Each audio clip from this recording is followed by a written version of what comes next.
Umalis ka sa bahay na ito. Sigaw ng aking biyenan nang magpaalam ako upang umuwi sa probinsya para dalawin ang aking ama na may sakit. Agad kong pinakansela ang ATM card ng aking biyenan. Pagkatapos ay bumili ako ng isang marangyang bahay na nagkakahalaga ng 30 milyong piso sa tapat mismo ng bahay ng aking biyenan. Ginawa ko siyang histerikal sa pagsisisi. Ngunit bago magsimula ang kwento, mangyaring sumulat sa section ng komento kung saan kayo nagmula na nakikinig sa kwentong ito. Huwag kalimutang mag-like at mag-subscribe upang ang channel na ito ay lalong lumago at makapagbigay ng mas kawili-wiling kwento. Si Aling Nena ay tahimik na nakaupo sa gilid ng kanyang kama. Nanginig ang kanyang mga kamay habang hawak ang kanyang cellphone. Nakapako ang kanyang mga mata sa isang text message na kakapasok lang mula sa doktor na nagpapagamot sa kanyang ama sa probinsya. Ang mensaheng iyon ay parang kidlat sa kalagitnaan ng araw na bumagsak ng walang babala. Ang kanyang ama ay nasa kritikal na kondisyon at nangangailangan ng agarang medikal na atensyon. Hindi na napigilan ni Aling Nena ang kanyang mga luha. Unti-unting basa ang screen ng kanyang cellphone. Magkahalong panika, lungkot, at matinding pagkabalisa ang kanyang nararamdaman. Sa lahat ng oras na ito, ang kanyang ama, ang tanging kadugo na mayroon siya, at labis niyang minamahal simula nang mawala ang kanyang ina. Ang malaking distansya sa pagitan ng kanyang kasalukuyang tirahan at ng kanyang probinsya ay lalong nagpadurog sa kanyang puso dahil hindi siya agad makakapunta sa tabi ng kanyang ama. Alam niyang kailangan niyang umuwi agad sa sandaling iyon. Walang oras upang ipagpaliban o isipin ang iba pang bagay. Agad na tumayo si Aling Nena. Pinunasan ang kanyang mga luha gamit ang likod ng kanyang kamay at mabilis na lumakad patungo sa aparador. Kinuha niya ang isang medium-sized na maleta at nagsimulang maglagay ng ilang damit at personal na gamit nang nagmamadali. Mabilis ang kanyang galaw. Ngunit ang kanyang isip ay lumilipad nang malayo na iniisip ang kalagayan ng kanyang ama doon. Naaalala niya ang mahinang mukha ng kanyang ama na nakahiga matapos siguraduhin na ang lahat ng mahahalagang dala ay nakalagay na sa maleta. Inayos niya ang kanyang sarili at lumabas ng silid ng may mabigat na hakbang. Kailangan niyang makipagkita sa kanyang asawa, si Mang Tonyo, upang ipaalam ang emergency na ito, humingi ng pahintulot na umalis, at humingi ng kaunting dagdag na pera para sa hindi inaasahang paglalakbay na ito. Bagaman mayroon naman talaga si Aling Nena ng sariling malaking halaga ng pera, lagi niyang iginagalang si Mang Tonyo bilang padre de pamilya at sinisikap na ilagay ang kanyang asawa sa isang iginagalang na posisyon.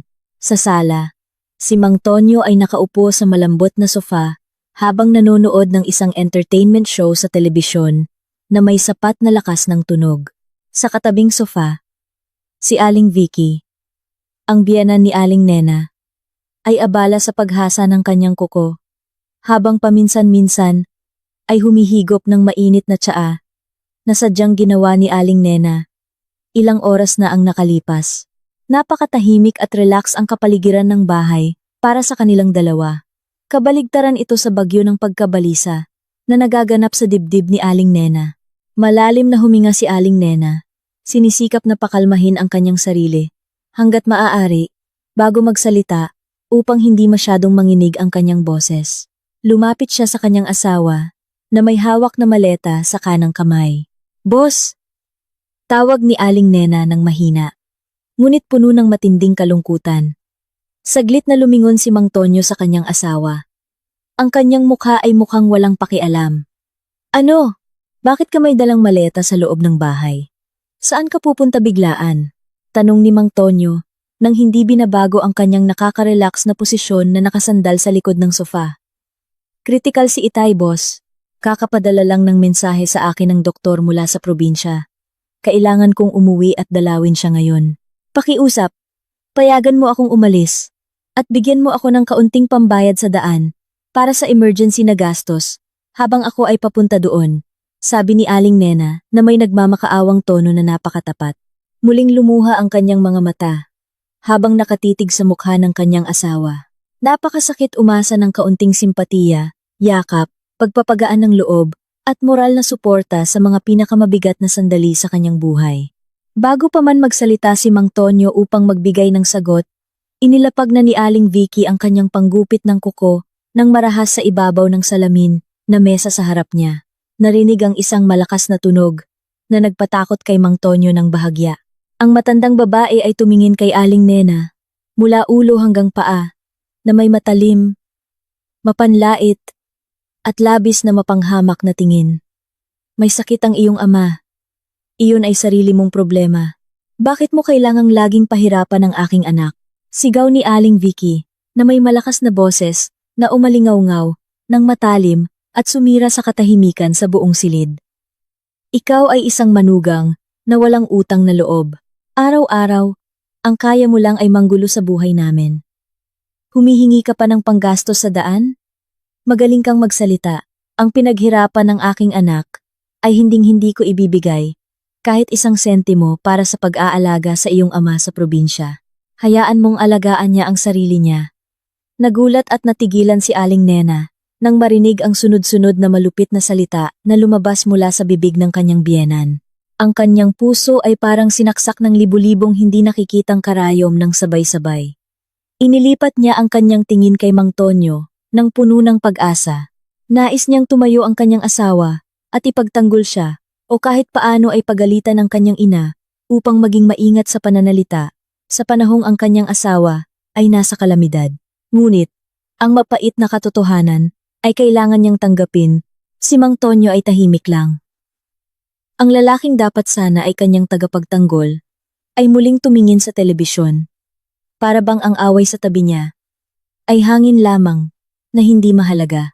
Boss, talagang tahimik ka lang na hinahayaan mong magsalita nang ganoon kalupit ang iyong ina sa akin. Ako ang iyong lehitimong asawa, boss. Ang aking ama ay nagpupumilit sa pagitan ng buhay at kamatayan doon, sinabi ni Aling Nena na may lalong nanginginig na boses. Ngayon ay hindi lamang dahil sa pagpigil ng luha ng kalungkutan, kundi dahil din sa pagpigil ng matinding galit na nagsisimulang umakyat sa kanyang ulo. Si Mang Tonyo ay umiwas ng tingin na may inis na ekspresyon. Ayaw tumingin sa namumulang mata ng kanyang asawa. Sundin mo na lang ang sinasabi ni inay. Palagi ka talagang naghahanap ng butas upang gumawa ng gulo sa bahay na ito. Umalis ka na dyan kung talagang determinado kang umalis. Huwag kang maglakas loob na humingi ng pera sa akin ulit. Ipinagkatiwala ko na ang lahat ng aking suweldo, 100%, sa aking ina upang ayusin para sa mga pangangailangan ng bahay na ito. Nang marinig ang duwag na sagot mula sa bibig ng kanyang asawa, ang mundo na binuo ni Aling Nena ay tila nag-iba at nagkawatak-watak agad. Sa loob ng 3 taon ng kanilang kasal, palaging pinili ni Aling Nena na manahimik, yumuko, at magtiis sa bawat masamang pagtrato ng kanyang biyenan at sa walang pakialam na sa loobin ng kanyang asawa. Siya ang unang nagigising, naghahanda ng pagkain, naglilinis ng bahay, at nagtitiis ng lahat ng pang-iinsulto. Ginawa niya ang lahat ng nakakapagod na iyon, napawang pag-ibig at paglilingkod ng isang asawa. Upang mapanatili ang kanilang kasal, pinili ni Aling Nena na itago ang isang malaking lihim upang mapanatili ang dignidad at ego ng kanyang asawa sa mata ng pamilya.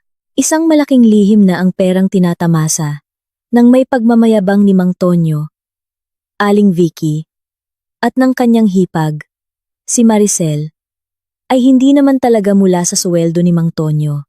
Ang bilyon-bilyong pisong dumadaloy bawat buwan para tustusan ang kanilang marangyang pamumuhay, ay pawang kita mula sa napakalaking online na negosyo na itinayo at pinamamahalaan ni Aling Nena nang mag-isa sa likod ng entablado. Si Mang Tonyo, sa katotohanan, ay isang ordinaryong empleyado lamang na may buwanang suweldo na kasing dami ng minimum wage sa rehiyon na hindi man lang sapat para tustusan ang marangyang pamumuhay ng kanyang pamilya sa loob ng 1 linggo. Tinitigan ni Aling Nena ang mapagmataas na mukha ng kanyang biyenan, na pakiramdam ay nanalo, at ang mukha ng kanyang asawa, na labis na duwag. Nang sandaling iyon, ang bakal na limitasyon ng kanyang pasensya, ang pagmamahal niya sa lalaking nasa harap niya, ay nawala ng tuluyan sa hangin.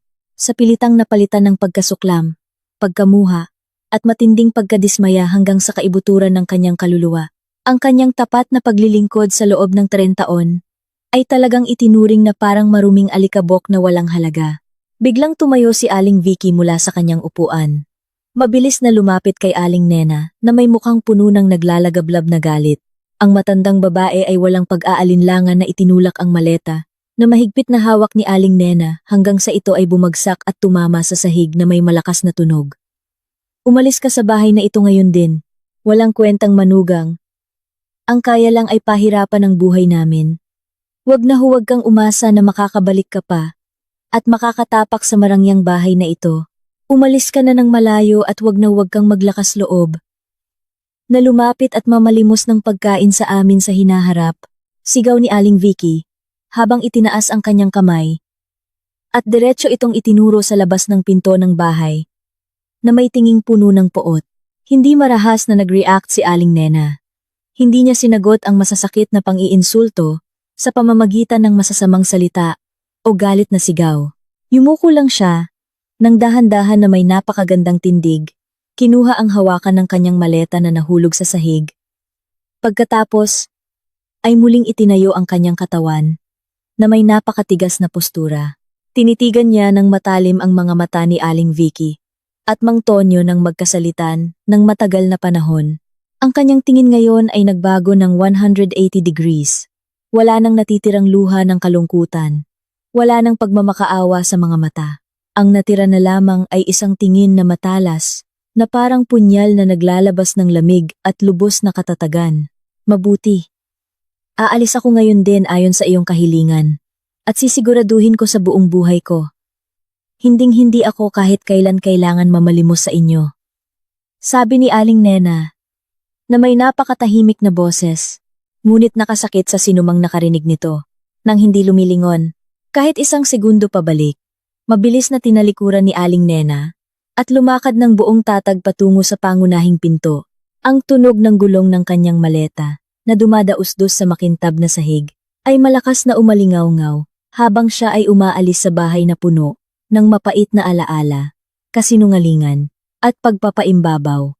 Nang matatag ang kanyang mga paa na lumabas sa bakod na bakal sa harap ng bahay, saglit na huminto si Aling Nena sa gilid ng kalsada. Kinapa niya ang loob ng kanyang bag, at kinuha ang kanyang cellphone na nakabukas pa rin.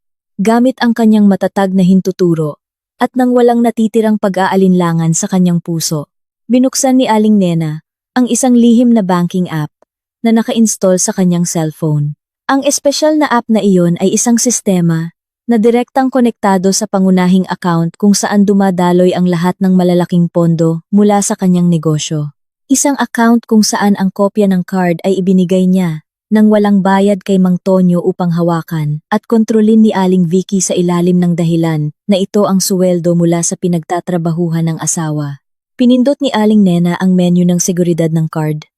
Inusisa ang listahan ng mga numero ng card at pagkatapos ay pinili ang detalye ng numero ng card na ginamit sa lahat ng panahong ito upang tustusan ang kayabangan ng pamilya ng kanyang asawa. Nang walang pag-iisip ng 2 beses, pinindot niya ang isang babala na nakasulat na ganap na pag-block ng card ng account. Isang huling kumpirmasyon ang lumitaw sa screen ng kanyang cellphone. Nagtatanong kung sigurado siya sa pagsasara ng access sa pondo. Pinindot niya ito. Nang diretsyo at puno ng kasiyahan, matagumpay na naipatupad ng sistema ng bangko ang pag-block agad. Ang milyon-milyong pisong daloy ng pondo na tinatamasa tulad ng umaagos na tubig ay sarado na ngayon nang mahigpit at permanenteng nakalak agad. Isang malamig at puno ng ginhawa, nangiti ang nakaukit sa mukha ni Aling Nena. Pagkatapos ay lumipat siya sa paghahanap ng pangalan ni Mang Tonyo sa kanyang phone book at pagkatapos ay agad na i-block ang numero ng telepono ng lalaki ng permanente upang wala ng komunikasyon na maganap. Inulit niya ang eksaktong parehong pag-block sa contact number ni Aling Vicky at gayon din ni Maricel.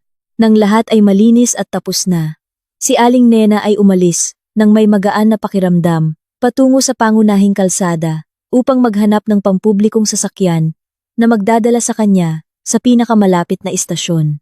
Handang-handa na siyang simulan ang kanyang bagong kabanata sa buhay at nagpasya siyang hayaang dahan-dahan maranasan ng sakim na pamilya ang tunay na bunga ng kanilang labis na kayabangan, na sila mismo ang nagtanim.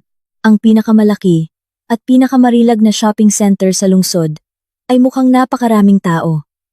Ngunit ang sentro ng atensyon ng ilang tao ay nakatuon sa isang napakamahal na jewelry boutique na matatagpuan sa ground floor. Sa loob ng boutique na may makapal na salamin, nakatayo si Aling Vicky na may sadyang mapagmataas na tindig. Sa harap mismo ng salamin na display counter, na nagpapakita ng mga hilera ng purong ginto at kumikinang na brilyante.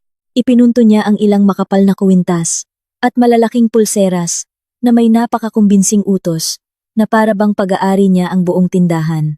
Magalang na nagsilbi ang isang maayos na bihis na empleyado ng butik na may napakabait na ngiti, agad na kinuha ang mga mamahaling alahas na hinihingi at maingat na inilagay ang mga ito sa isang espesyal na tray na may itim na velvet lining.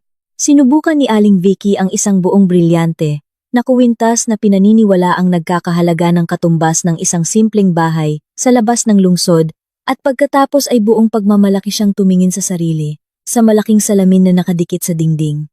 Nakontento siya sa refleksyon ng kanyang sarili.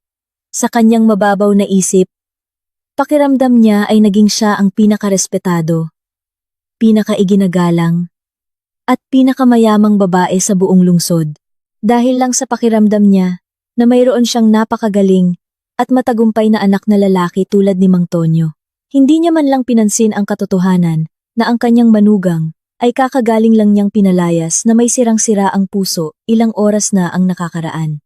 Kukunin ko ang brilyanteng kuwintas na ito, kasama ang makapal na gintong pulseras at ang pares ng hikaw na una kong sinubukan.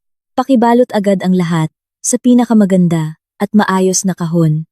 Gagamitin ko ito para dumalo sa aking family reunion sa susunod na gabi. Utos ni Aling Vicky sa cashier ng butik na may malakas na tono at napakayabang na estilo. Tumango ng magalang ang cashier na babae at agad na kinalkula ang kabuuang halaga ng mga alahas gamit ang calculator. Ang kabuuang halaga ng mga alahas ay umabot ng daan-daang milyong piso. Nang walang pag-aalinlangan, buong pagmamalaki na kinuha ni Aling Vicky ang isang card ng pagbabayad mula sa kanyang makapal na marangyang wallet. Ang kumikinang na card na sa loob ng maraming taon ay buo niyang pinaniniwalaan na ang tanging pinagmulan ng pagmamalaki at kayamanan ng kanyang pamilya. Ibinigay niya ang card sa cashier ng butik nang may pagmamataas na parang isang mayamang ginang na hindi kailanman nawawalan ng pera. Tinanggap ng cashier ang card gamit ang kanyang dalawang kamay at agad itong ipinasok sa automatikong makinang nagpoproseso ng pagbabayad. Ngunit, ilang segundo matapos umandar ang proseso, biglang naglabas ng medyo malakas na tunog ang makinang nagbabayad at automatikong nagprint ng maliit na resibo ng transaksyon. Agad na napakunot-noo ang cashier ng butik. Binasa ang mga nakasulat na babala sa papel na kalalabas lang at dahan-dahang itinaas ang kanyang mukha upang tingnan si Aling Vicky na may ngiti na malinaw na pinilit. Paumanhin po. Ginang, ang transaksyon mula sa payment card na ito ay tinanggihan ng sistema. Mayroon po ba kayong ibang card o cash na gustong gamitin para makumpleto ang bayad na ito? Agad na mula ang mukha ni Aling Vicky na pinipigilan ang matinding emosyon. Pakiramdam niya ay niyurakan nang malupit ang kanyang dignidad na matagal na niyang pinanghahawakan. Lalo na ng panahong iyon ay may ilang iba pang bisita sa butik na nakasuot ng mamahaling damit na nagkataon na nakapila at malinaw na narinig ang sinabi ng cashier. Hindi maaaring tanggihan. Ang makinang nagbabayad ng butik na ito ay tiyak na sira o may problema. Subukan mong iswipe ulit ang card. Nang tama, ang aking anak na lalaki ay may suweldo na 10-10 milyon bawat buwan na pumapasok sa account na ito. Imposibleng tanggihan lang ang card na ito, sigaw ni Aling Vicky na may napakalakas at matinis na boses na nakakuha ng buong atensyon ng lahat ng bisita at empleyado sa loob ng jewelry boutique. Bumuntong hininga ang cashier. Sinusubukan na maunawaan ang pag-uugali ng kanyang customer at balak na ulitin ang proseso ng pagbabayad upang palamigin ang galit ng matandang babae sa harap niya. Kinuha niya ang card at muling inswipe ito sa makina. Nang maingat, tinitiyak na walang teknikal na pagkakamali sa kanyang bahagi. Ngunit pareho pa rin ang lumabas na resulta tulad ng dati. Ang pagtanggi mula sa sistema ay muling lumabas mula sa siwang ng makina na may parehong nakasulat. Muli po akong humihingi ng paumanhin, ginang. Patuloy na tinanggihan ang transaksyon ng sentral na bangko. Malinaw na sinasabi ng aming sistema na ang banking card na ito ay permanenteng hinarangan ng may-ari. Talagang hindi namin maproseso ang iyong pagbabayad sa pamimili ngayon. Paliwanag ng cashier na ang tono ng boses ay nagsisikap pa ring mapanatili ang paggalang. Bagaman ang tingin ng kanyang mga mata ay nagsimula ng magpakita ng matinding pagdududa at pag-aalinlangan sa tunay na katayuan ng kayamanan ni Aling Vicky. Nang marinig ang magic word na blocked mula sa bibig ng cashier, naramdaman ni Aling Vicky na huminto ang tibok ng kanyang puso sandali. Kumalabog ng husto ang kanyang dugo. Agad niyang kinuha ng marahas ang kanyang card mula sa kamay ng cashier. Ang labis na hiya ay mabilis na kumalat sa lahat ng ugat ng kanyang katawan nang magsimula siyang mapansin ang mapanlait, mapanghamak na tingin at bulungan ng pagkutya mula sa iba pang nagkaka-crowd na mga customer na nakasaksi sa nakakahiyang pangyayari na iyon nang malapitan. Nang hindi makapagbitaw ng kahit isang salita man lang ng depensa, agad na tumalikod si Aling Vicky at mabilis na lumabas ng marangyang butik. Iniwan niya ang lahat ng mamahaling alahas na maayos na nakabalot sa cashier's table. Ang malamig na pawis na kasing laki ng butil ng mais ay nagsimulang dumaloy ng sagana sa kanyang kunot na noo. Sa buong paglalakbay sa pasilyo, patungo sa pangunahing exit ng shopping center, patuloy siyang bumubulong, nagmumura, at nilalait ang payment machine ng tindahan na sa tingin niya ay malubhang sira. Sa ibang lugar na daan-daang kilometro ang layo, kakalabas lang ni Aling Nena mula sa sasakyan at dumating sa harap ng malaking ospital kung saan ginagamot ng intensibo ang kanyang ama.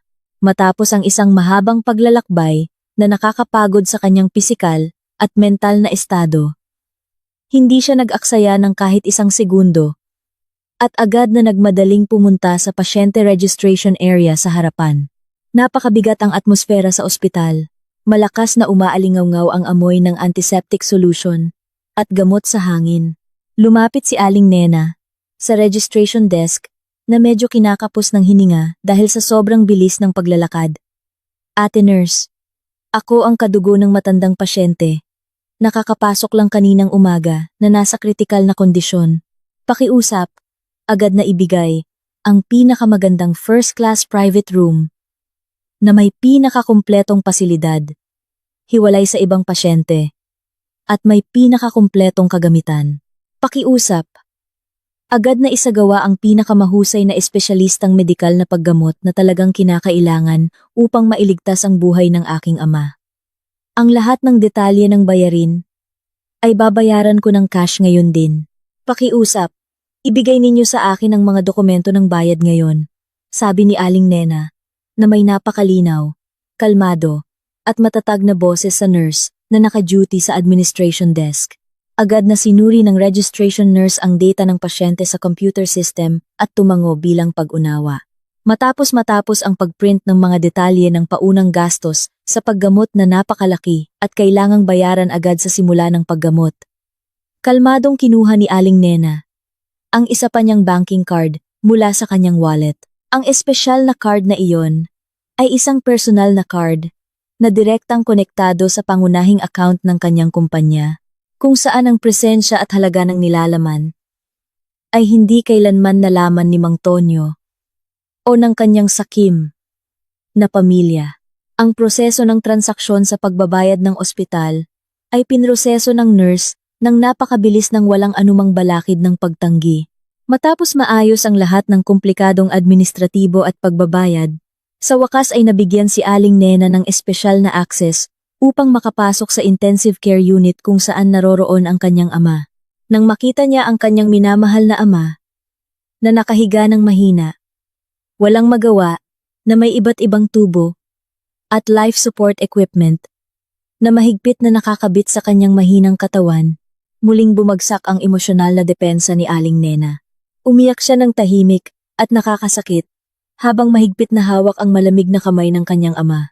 Sa kaibuturan ng kanyang puso, Nangako si Aling Nena ng isang banal na pangako na gagamitin niya ang lahat ng kanyang lakas at gagawin ang lahat ng posible para sa paggaling ng kanyang ama. At sumumpa siyang hinding-hindi na niya papayagan ang sino man sa mundong ito na yurakan ang kanilang dignidad. Samantala, napakagulo ng sitwasyon sa parking lot ng shopping center. Si Aling Vicky ay balisa na nakaupo sa loob ng isang naghihintay na taxi. Nanginig ng husto ang kanyang mga kamay habang hawak ang kanyang cellphone. Nagmamadali niyang pinindot ang boto ng tawag upang agad na tawagan ang numero ni Mang Tonyo. Nang masagot ang tawag at sagutin ng kanyang anak, agad na humagulgol si Aling Vicky nang napakalakas. Mang Tonyo, paano ka ba talaga nagtatrabaho? Bakit biglang hindi magamit ang iyong sweldo? Napahiya ako ngayon. Mang Tonyo, pinagtatawanan at iniinsulto ako ng maraming mayayaman sa loob ng jewelry boutique dahil sa card na ito na tinanggihan ng makina at sinabing na block. Huwag kang maglakas loob na maglaro sa iyong sariling suweldo. Bilisan mo at pumunta ka sa bangko ngayon at ayusin mo ang lahat hanggang sa matapos. Sigaw ni Aling Vicky na inilalabas ang kanyang inis. Nang hindi nagbibigay ng pagkakataon kay Mang Tonyo na intindihin ang kanyang mga salita, lalo na ang sumagot. Sa kabilang linya ng telepono, si Mang Tonyo na nagpapahinga sa sofa sa bahay ay labis na nalito at nagulat nang marinig ang galit ng kanyang ina. Na block? Paano po naging ganoon, ma? Imposible po iyon. Ang banking card na iyon ay dati nang ginagamit ng walang problema. Subukan ninyo po munang kumalma para masuri ko ang balanse at status ng account sa banking app sa aking telepono. Mabilis na pinutol ni Mang Tonyo ang tawag ng kanyang ina at binuksan ang banking app na naka-install sa kanyang cellphone. Ngunit laking gulat ni Mang Tonyo nang subukan niyang ipasok ang password upang makapasok sa pangunahing menu ng app. Ang access ng user ay tinanggihan ng sistema. Biglang nagpakita ang screen ng kanyang cellphone ng isang babala na nagpapahayag na ang pangunahing account number at lahat ng konektadong card ay tuluyang na-deactivate ng may-ari ng account. Naramdaman ni Mang Tonyo na umiikot ang kanyang ulo at biglang nagdilim ang kanyang paningin. Sa sandaling iyon, ang kanyang katinuan ay parang sa pilitang pinagtatrabaho ng husto. At natanto niya ang isang napakahalaga, kritikal, at matagal na niyang binaliwala para sa kanyang ego. Ang account na naglalaman ng bilyon-bilyong piso ay buong nakarehistro sa pangalan ni Aling Nena. Si Mang Tonyo sa lahat ng oras na ito ay binigyan lamang ng pangalawang access upang magamit ang card at subaybayan ang paggalaw ng balanse.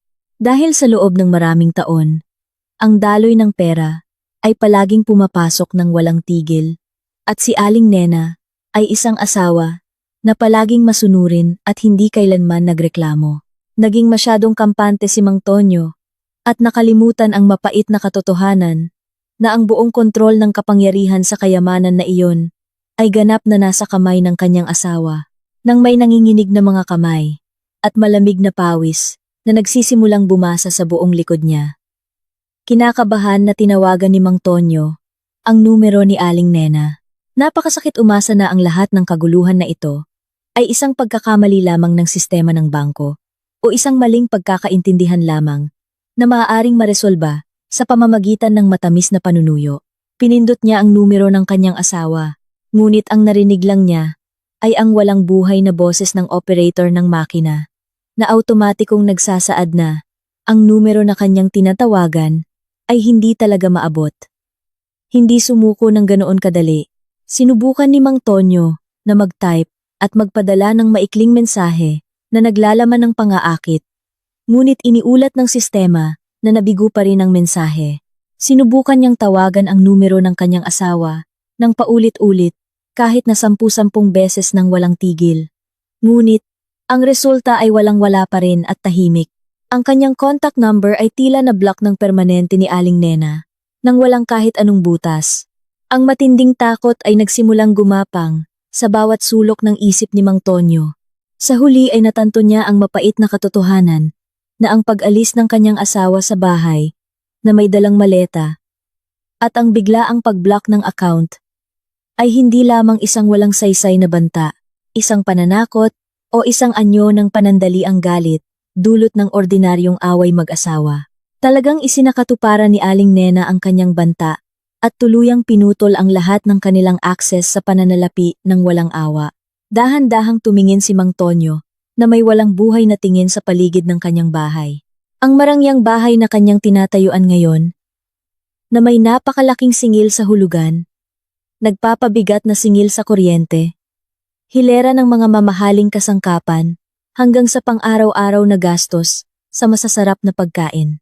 Lahat ay pawang pinondohan ng perang dumadaloy mula sa account na iyon.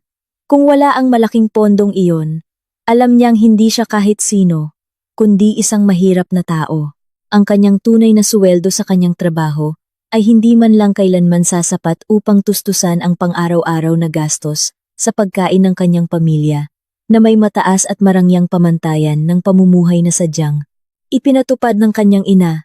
Sa lahat ng panahong ito, ang bagyo ng pinansyal na pagkawasak ay tunay na dumating sa buhay ng pamilya ni Mang Tonyo nang hindi nila namamalayan. At ang buong serye ng hindi maiiwasang kalamidad na ito ay nagsimula nang sandaling ipinagmalaki nilang pinatalsik si Aling Nena mula sa bahay na iyon. Ang tunog ng babala ng metro ng kuryente ay napakalakas at paulit-ulit na tumatagos sa mga dingding ng marangyang bahay, na ngayon ay parang impyerno para sa mga naninirahan dito. Ang matinis na tunog na iyon ay parang senyales ng simula ng sunod-sunod na pagkasira na sasapit sa pamilya. Si Maricel, na mahimbing na natutulog sa kanyang malawak na silid, ay nagising na may labis na inis. Kinuha niya ang remote control ng aircon at pinindot ito ng paulit-ulit ng marahas. Ngunit ang malamig na hangin, na karaniwang nagpaparelax sa kanyang balat, ay hindi lumabas. Ang air conditioner ay tuluyang namatay dahil naubos na ang kuryente sa bahay dahil nang may mahinang hakbang at nakasimangot na mukha. Lumabas si Maricel ng silid patungo sa sala upang magreklamo sa kanyang ina. Ngunit bago pa man siya makapagbukas ng bibig, isang malakas na katok mula sa gate sa harap ng bahay ang nagpatakot sa kanya. Napararahas ng katok, para bang balak ng nasa labas na gibain ang bakal na gate na may disenyo. Sumilip si Maricel sa likod ng kurtina ng sala, at agad na nanlaki ang kanyang mga mata. Tatlong lalaki na may matitipunong katawan at nakasimangot na mukha ang nakatayo sa harap ng gate. Isa sa kanila ang may hawak na tumpok ng dokumento, samantalang dalawa pa ang handa ng puwersahing buksan ang padlock ng gate. Sila ang mga debt collector mula sa kumpanyang nagpapahiram ng sasakyan, kung saan binabayaran ni Maricel ang kanyang mamahaling sasakyan. Labis na nagpanika si Maricel. Hingal siyang tumakbo upang hanapin ang kanyang ina, na naguguluhan pala na nakatingin sa screen ng cellphone sa mesa. Marahas na hinila ni Maricel ang braso ng kanyang ina, habang humihikbi ng histerikal. Ang kanyang luha ay bumasa sa kanyang pisngi, na puno ng makapal na makeup mula kagabi. Ma, sa labas ay may mga malalaking lalaki. Gusto nilang ipatigil ang aking sasakyan. Ma, paano ito? Ngayong buwan, hindi pa nabayaran ang bill dahil ang card mula kay Boss Mang Tonyo ay palaging tinatanggihan tuwing susubukan kong magbayad sa ATM machine. Ma, tulungan mo ako. Ayoko na ipapatigil ang aking minamahal na kotse. Ano ang gagamitin ko kapag kasama ko ang aking mga kaibigan? Masisira ang aking dignidad. Ma! Sigaw ni Maricel habang nagwawala sa harap ng kanyang ina. Si Aling Vicky, na nananakit na ang ulo sa pag-iisip tungkol sa kanyang card na na-block, ay lalong nakaramdam ng presyon nang marinig ang pag-iyak ng kanyang anak na babae. Agad siyang mabilis na naglakad patungo sa silid ni Mang Tonyo at kinatok ang pinto ng walang awa. Binuksan ni Mang Tonyo ang pinto na may gusot na mukha. Lumapot ang kanyang mga eyebag dahil hindi siya nakatulog buong magdamag na iniisip ang pag-alis ni Aling Nena at ang tuluyang pagputol sa kanyang financial access. Agad na hinila ni Aling Vicky ang kwelyo ng damit ni Mang Tonyo at itinulak siya patungo sa sala kung saan si Maricel ay umiiyak pa rin ng malakas. Mang Tonyo, lumabas ka agad at harapin ang mga bastos na tao sa labas. Ay cash out mo na ang lahat ng iyong ipon. Ngayon din upang bayaran ang bill ng sasakyan ng kapatid mo. Labis na sumasakit ang ulo ko dahil biglang na-block ang iyong suweldo at hindi na magamit. Ikaw ay lalaki.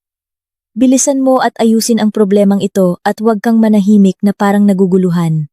Kung makita ng kapitbahay na kinukuha ang sasakyan ni Maricel, saan namin ilalagay ang mukha ng aming pamilya? Sigaw ni Aling Vicky, na may matinis na boses. Lumabas ang mga ugat sa kanyang leeg, na pinipigilan ang galit at pagkabalisa na naghalo. Yumuko si Mang Tonyo ng malalim. Namumutla ang kanyang mukha, parang pipi ang dila niya. At nanginginig ng husto ang buong katawan niya. Alam niyang wala na siyang maikukubling kasinungalingan. Ang masakit na katotohanang matagal na niyang ibinaon, nang malalim upang mapanatili at ang kanyang dignidad sa harap ng kanyang ina at kapatid ay kailangan na niyang ilantad. O kaya naman ay tuluyan ng sisirain ng mga nakakatakot na tao sa labas ang bahay na ito. Huminga siya ng malalim na tila napakabigat at dahan-dahang itinaas ang kanyang mukha na nakatingin sa kanyang ina, na may walang buhay na tingin na puno ng pagkadismaya. Saan po, ma? Wala akong kahit isang sentimo sa aking ipon. Ang suweldo ko sa opisina ay minimum wage lamang. Hindi man lang po sapat ang suweldo ko para mabayaran ang hulog ng sasakyan ni Maricel sa loob ng isang buwan, lalo na para tustusan ang pagbili ng alahas ni mama. At ang ating mamahaling pagkain araw-araw, sabi ni Mang Tonyo, na may nanginginig na boses, halos pabulong. Ngunit malinaw na narinig ni Aling Vicky at Maricel. Agad na natigilan si Aling Vicky. Nanlaki ang kanyang mga mata, na nakatitig sa kanyang ipinagmamalaking anak na lalaki. Pakiramdam niya ay may problema ang kanyang pandinig. O marahil ay nagsasalita nang walang katinuan ang kanyang anak dahil sa kakulangan sa tulog. Ano ang sinasabi mo, Mang Tonyo? Huwag kang magbiro sa ganitong kritikal na sandali. Kung gayon, ang bilyon-bilyong piso na laging nasa card na hawak ko sa lahat ng panahong ito ay galing saan kung hindi sa iyong suweldo?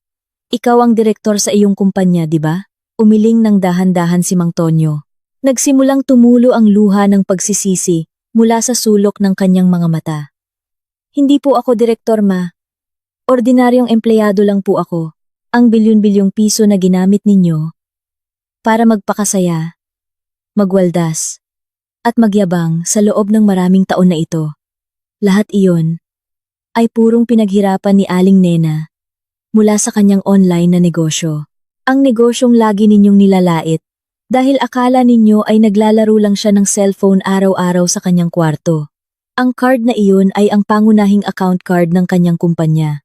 Si Aling Nena ang palaging nagbabayad ng lahat ng ating karangyaan ng tahimik. At ngayon dahil pinaalis ninyo siya, hinarangan ni Aling Nena ang lahat. Bangkarote na tayo. Ma, wala na tayong anumang natitira.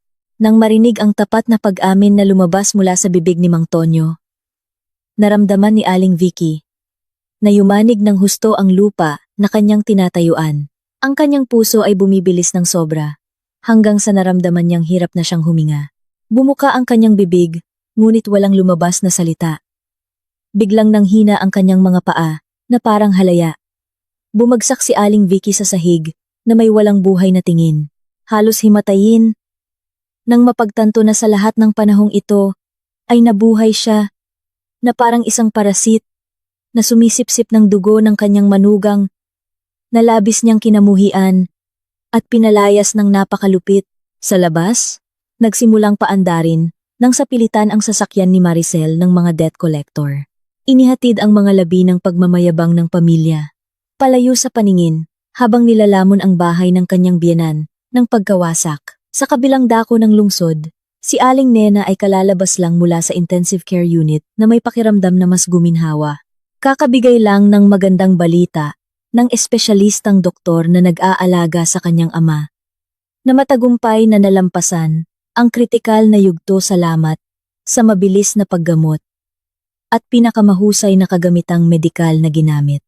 Ang kanyang ama ay inilipat na ngayon sa isang marangya at napakakomportableng first-class private room para sa proseso ng pagpapagaling, matapos siguraduhin na mahimbing na natutulog ang kanyang ama at binabantayan ng isang espesyal na nurse. Nagpa siya si Aling Nena na lumabas sandali upang asikasuhin ang kanyang mga plano sa hinaharap. Nagrenta siya ng sasakyan at nagpahatid sa pinaka-prestihiyosong real estate agency office sa kanyang bayang pinagmulan. Pumasok si Aling Nena sa real estate agency office nang may napakagandang lakad at puno ng kumpiyansa. Agad siyang sinalubong ng isang maayos na bihis na real estate agent na may propesyonal na ngiti at pagkatapos ay inupuan siya sa malambot na sofa ng bisita. Inilahad ng agent ang isang makapal na libro na naglalaman ng listahan ng mga mararangyang bahay na kasalukuyang ibinebenta. Hindi na kailangang mag-flip ng maraming pahina si Aling Nena. Matatalas pa rin ang kanyang alaala tungkol sa isang malaking bahay na may istilong klasikong Europa na matagal nang walang nakatira, na matatagpuan mismo sa tapat ng bahay ng kanyang biyenan. Hindi ko na kailangang tingnan ang ibang bahay. Gusto ko ang marangyang bahay na nasa kanto ng elitistang subdivision na ito. Ang pinakamalaking gusali na nagkataon ay direktang nakaharap sa bahay na may numero 18. Sabi ni Aling Nena na may walang buhay, ngunit napakatatag na boses habang itinuturo ang larawan ng isang marangyang bahay sa katalogo. Bahagyang nagulat ang real estate agent sa pinili ng kanyang customer. Oh, isang napakagandang pagpipilian, ginang. Ang bahay na iyon ay talaga namang pinakamahusay naming ari-arian sa ngayon. Napakakumpleto ng mga pasilidad nito, malawak ang bakuran, at ang kalidad ng konstruksyon ay nangunguna. Ngunit, paumanhin po muna, napakataas ng presyo ng bahay na iyon. Umaabot sa 30 milyong piso. Nais po ba ninyong tulungan namin kayong ayusin ang loan scheme sa bangko? Bahagyang ngumiti si Aling Nena. Isang ngiti na naglalabas ng ganap na kapangyarihan na hindi matatalo ng sinuman. Inilabas niya ang kanyang identification card at inilapag ito sa salamin na mesa. Hindi na kailangang abalahin pa ang bangko. Kukunin ko ang bahay na ito ngayon din. Pakihanda ang lahat ng kasunduan sa pagbili at pagbebenta ngayon. Ililipat ko ang pera ng cash na 30 milyong piso ngayon din. Gusto kong nasa kamay ko na ang susi ng bahay bago lumubog ang araw. Nanlaki ang mata ng real estate agent na hindi makapaniwala. Ngunit agad siyang tumango ng puno ng sigla at tumakbo sa kanyang desk upang ihanda ang lahat ng hinihinging dokumento. Sa loob ng wala pang 2 oras, natapos ang buong proseso ng paglipat ng karapatan sa pagmamay-ari na nagkakahalaga ng napakalaking halaga.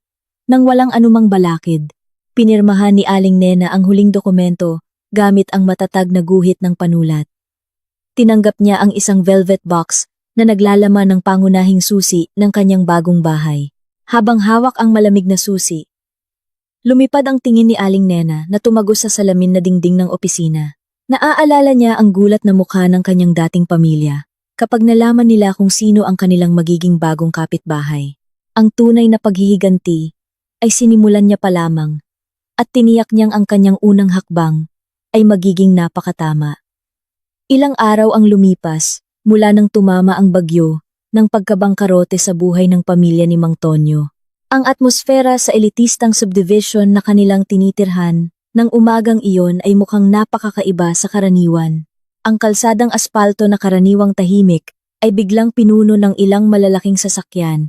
Ang mga kapitbahay na karaniwang abala sa kanilang sariling mga gawain ay nakatayo na ngayon at nagtitipon sa harap ng kanilang mga bahay. Habang bumubulong ng puno ng pagtataka, ang atensyon ng lahat ng residente sa subdivision ay nakatuon sa iisang punto, ang marangyang bahay na may istilong klasikal na matagal nang walang nakatira na matatagpuan mismo sa tapat ng bahay ni Aling Vicky.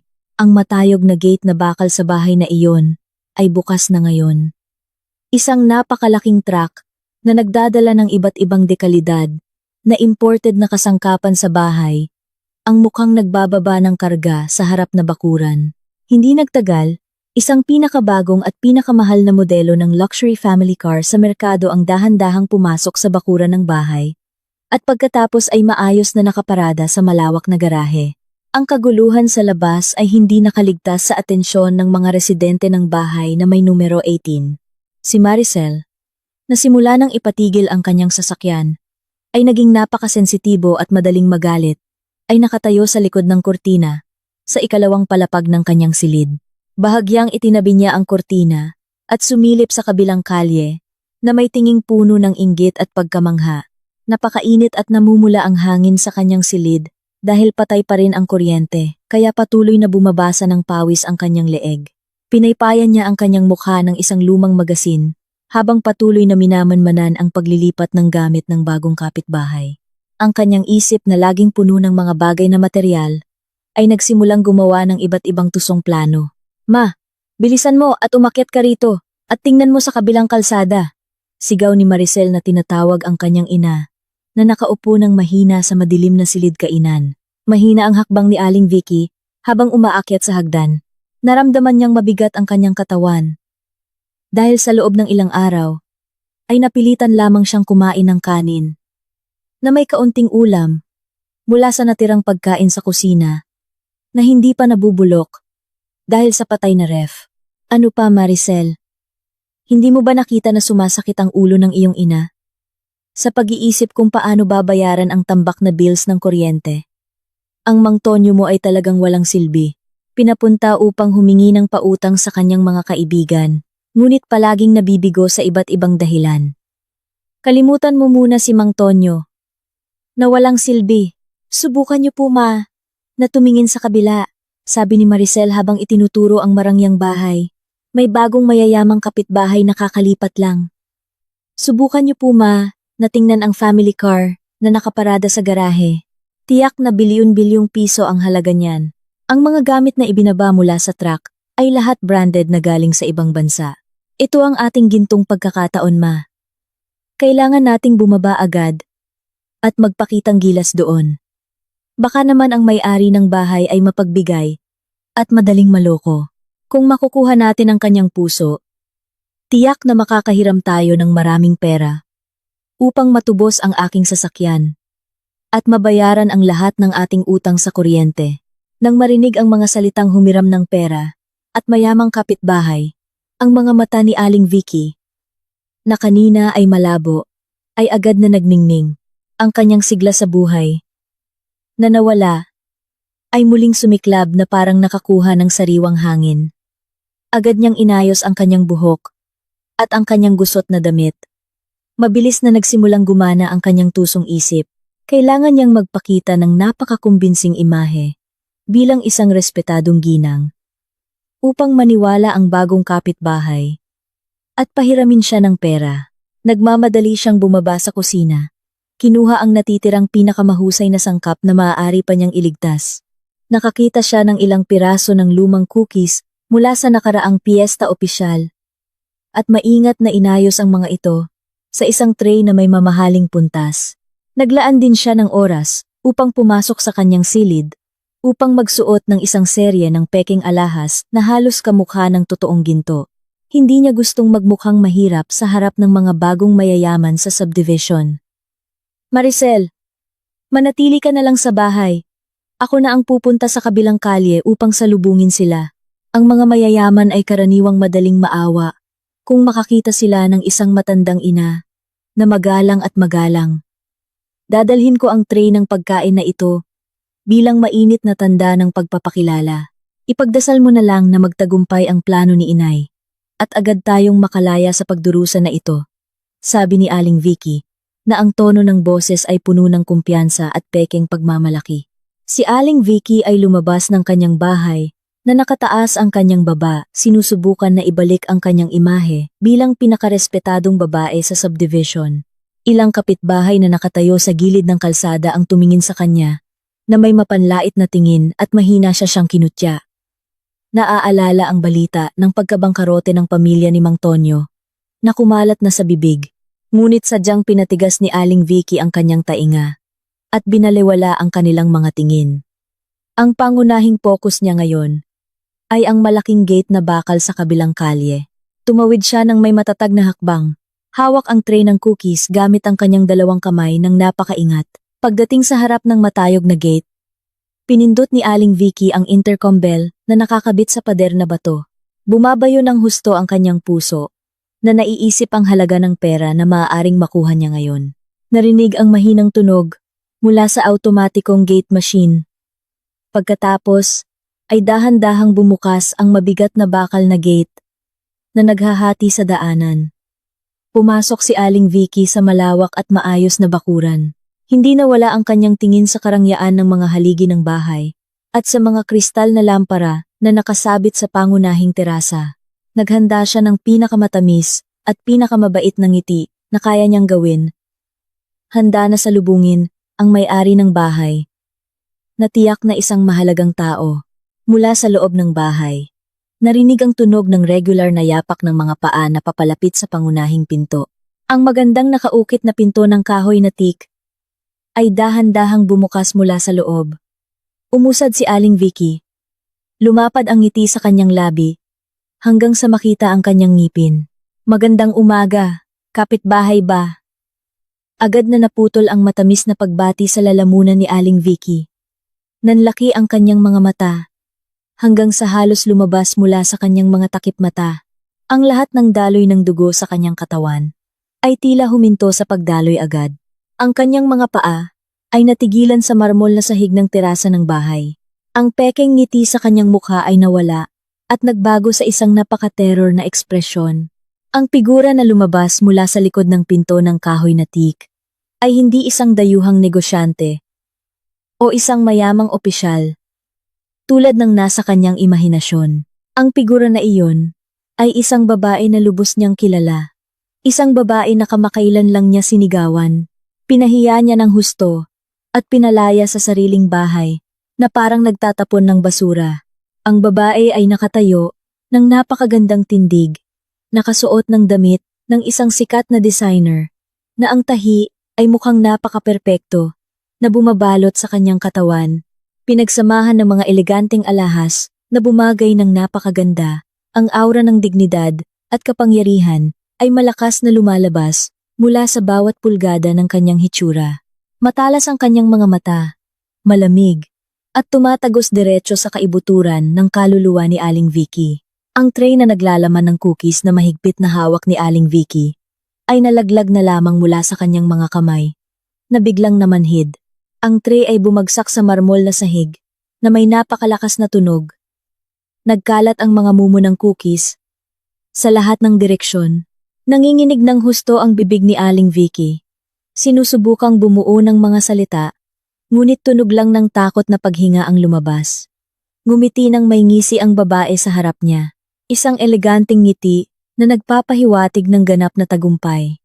Iyon ay si Aling Nena, ang bagong pinuno sa komunidad, na ngayon ay nakatayo at pinagmamasdan nang may paghamak ang kanyang dating biyenan, na dumating na may layuning mamalimos ng awa sa kanya. Tinitigan ni Aling Vicky ang figura sa harap niya ng hingal. Ang nagkalat na mumo ng cookies sa marmol na sahig, ang naging tahimik na saksi kung gaano kagulat ang matandang babae.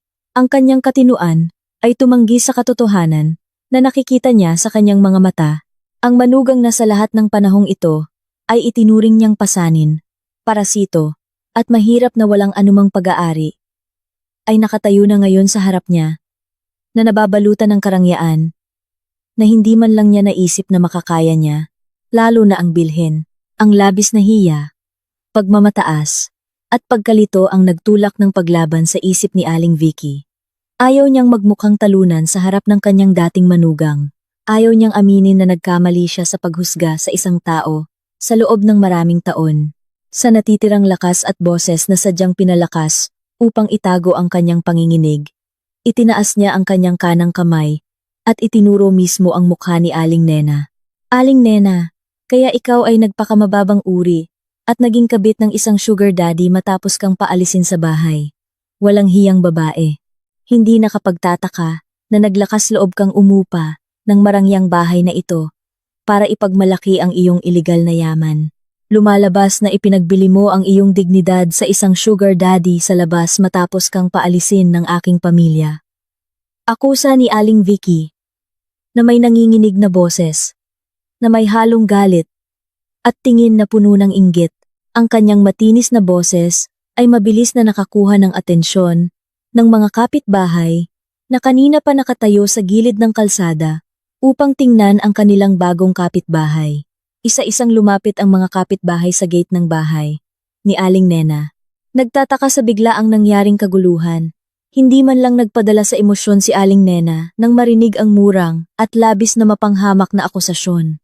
Sa halip na magalit o umiyak, tulad ng dati niyang ginagawa kapag inaapi, mahina lang tumawa si Aling Nena. Napaka-eleganting pakinggan ng kanyang tawa, kalmado, at naglalabas ng ganap na kapangyarihan na nagpapahina ng loob ng sinumang makarinig. Umusad siya ng isang hakbang, matalim na nakatitig sa mga mata ng kanyang dating biyenan. Ingatan mo ang iyong pananalita. Ang iyong bibig ay kasing lason pa rin ng dati. Ngunit, sa kasamaang palad, ang katotohanan ay hinding-hindi pumanig sa kasinungalingan na nilikha mo sa iyong sariling ulo. Hindi ako umupa ng bahay na ito. At tiyak na hindi ako naging kabit ng sinuman. Ako ang legal na may-ari ng 30 milyong pisong gusaling ito. Kasama ang lahat ng nilalaman nito. Malinaw na nakasulat ang titulo ng pagmamay-ari sa pangalan ko. At binili ko ito ng cash, sa pamamagitan ng aking sariling pawis, na sa lahat ng panahong ito, ay inyong tinatamasa ng sakim, sabi ni Aling Nena, na may walang buhay na tono ng boses. Ngunit kasing talim ng labaha ang kanyang salita, na sumugat sa pagmamataas ni Aling Vicky hanggang sa wala na itong natira. Nang marinig ang lumalaking gulo sa kabilang kalye, si Mang Tonyo na nagngingit-ngit sa loob ng bahay ay nagpa siya na lumabas. Naglakad siya sa kalsadang aspalto, nang may mahinang hakbang. Ngunit, biglang natigilan ang kanyang mga paa, nang dumaan siya sa malaking gate na iyon at makita kung sino ang babaeng kaharap ng kanyang ina. Pakiramdam ni Mang Tonyo, ay huminto ang tibok ng kanyang puso sandali. Nanlaki ang kanyang mga mata, habang nakatitig sa figura ng kanyang asawa, na ngayon ay mukhang napakaklas at napakaiba sa figura ng masunuring babae na palagi niyang binabalewala sa bahay. Lumingon si Aling Nena sa pinagmulan ng tunog ng mga yabag at ngumiti ng may ngisi nang makita si Mang Tonyo. Ang oras na kanyang pinakahihintay ay sa wakas dumating na. Tinalikuran sandali ni Aling Nena ang kanyang sarili. Nagbigay ng senyales sa kanyang personal na assistant, na kanina pa nakatayo ng alerto sa loob ng bahay. Lumapit ang assistant at ibinigay kay Aling Nena ang isang makapal na madilim na folder. Nang may napakatahimik na hakbang, lumapit si Aling Nena kay Mang Tonyo, na nakatayo pa rin, na parang tanga sa bakuran ng kanyang bahay. Nang hindi nagsasalita ng anumang pambungad na salita, itinaas ni Aling Nena ang makapal na folder at itinapon ito nang medyo malakas sa dibdib ni Mang Tonyo. Nagulat ang lalaki at kusang loob na nahawakan ang folder upang hindi ito bumagsak sa lupa. Yumuko siya upang tingnan ang harap ng folder at binasa ang malaking nakasulat doon. Iyon ay ang opisyal na dokumento ng petisyon para sa annulment na nairehistro na sa Korte ng Pamilya. Iyan ang ating petisyon para sa annulment, Mang Tonyo. Sinigurado ko na wala kang makukuha kahit isang sentimo mula sa yaman na pag-aari ko. Dahil sa simula pa lang, ay wala ka namang naiaambag, maliban sa pagbibigay ng kasinungalingan sa iyong pamilya, sabi ni Aling Nena, na may malakas na boses na umalingaw-ngaw sa buong bakuran ng bahay. Pagkatapos ay umikot si Aling Nena. Tiningnan ang kumpol ng mga kapitbahay, na ngayon ay nakatayo na malapit sa gate, nakamasid sa drama ng pamilya na may malawak na mga mata. Malalim na huminga si Aling Nena, handa ng ilantad ang pinakamalaking lihim na matagal nang itinago ni Mang Tonyo. At sa inyong lahat, mga kagalang-galang na kapitbahay, makinig kayong mabuti. Sa lahat ng panahong ito, marahil ay akala ninyo na ang pamilya sa kabilang kalye ay mayaman at matagumpay salamat sa kanilang anak na lalaki. Upang malaman ninyo ang katotohanan ngayon, ang bilyon-bilyong piso na ginagamit ng pamilyang ito para magyabang, bumili ng alahas, bumili ng mamahaling sasakyan, at manliit sa ibang tao, sa loob ng huling 3 taon, ay purong 100% pinaghirapan ko mula sa online na negosyo na itinayo ko ng mag-isa. Si Mang Tonyo ay isang malaking sinungaling na gumamit ng aking yaman upang itago ang katotohanan na ang kanyang suweldo sa opisina ay minimum wage lamang. Pinalayas nila ako habang kritikal ang aking ama sa ospital. At ngayon, pinutol ko na ang daloy ng pondo habang buhay. Sigaw ni Aling Nena na ibinunyag ang lahat ng katotohanan ng buong katatagan nang walang kahit anong pag-aalinlangan. Biglang natahimik ang paligid sa loob ng ilang segundo, bago tuluyang sumabog ang mga bulong at malakas na pagkutya mula sa kumpol ng mga kapitbahay. Ang mga mapanlait, mapanukso, at puno ng pagkasuklam na tingin, ay ngayon ay ganap na nakatuon kina Aling Vicky at Mang Tonyo. Ilang ina na kapitbahay pa nga ang hayagang nanuya sa pag-uugali ni Aling Vicky, na sa lahat ng panahong ito, ay palaging ipinagmamalaki ang kanyang kayamanan. Sa bawat pagtitipon ng mga residente, natigilan si Aling Vicky na parang isang buhay na estatwa. Ang kanyang mukha ay namumutla, na tila walang dugo na dumadaloy. Ang kahihiyan na kanyang tinatanggap ngayon ay milyon-milyong beses na mas masakit kaysa sa panahong tinanggihan siya ng cashier sa jewelry boutique noon. Yumuko siya ng malungkot, hindi naglakas loob, na itaas ang kanyang mukha upang tingnan ang sinuman. Ngayon, bumalik na kayong dalawa sa inyong inutang na bahay.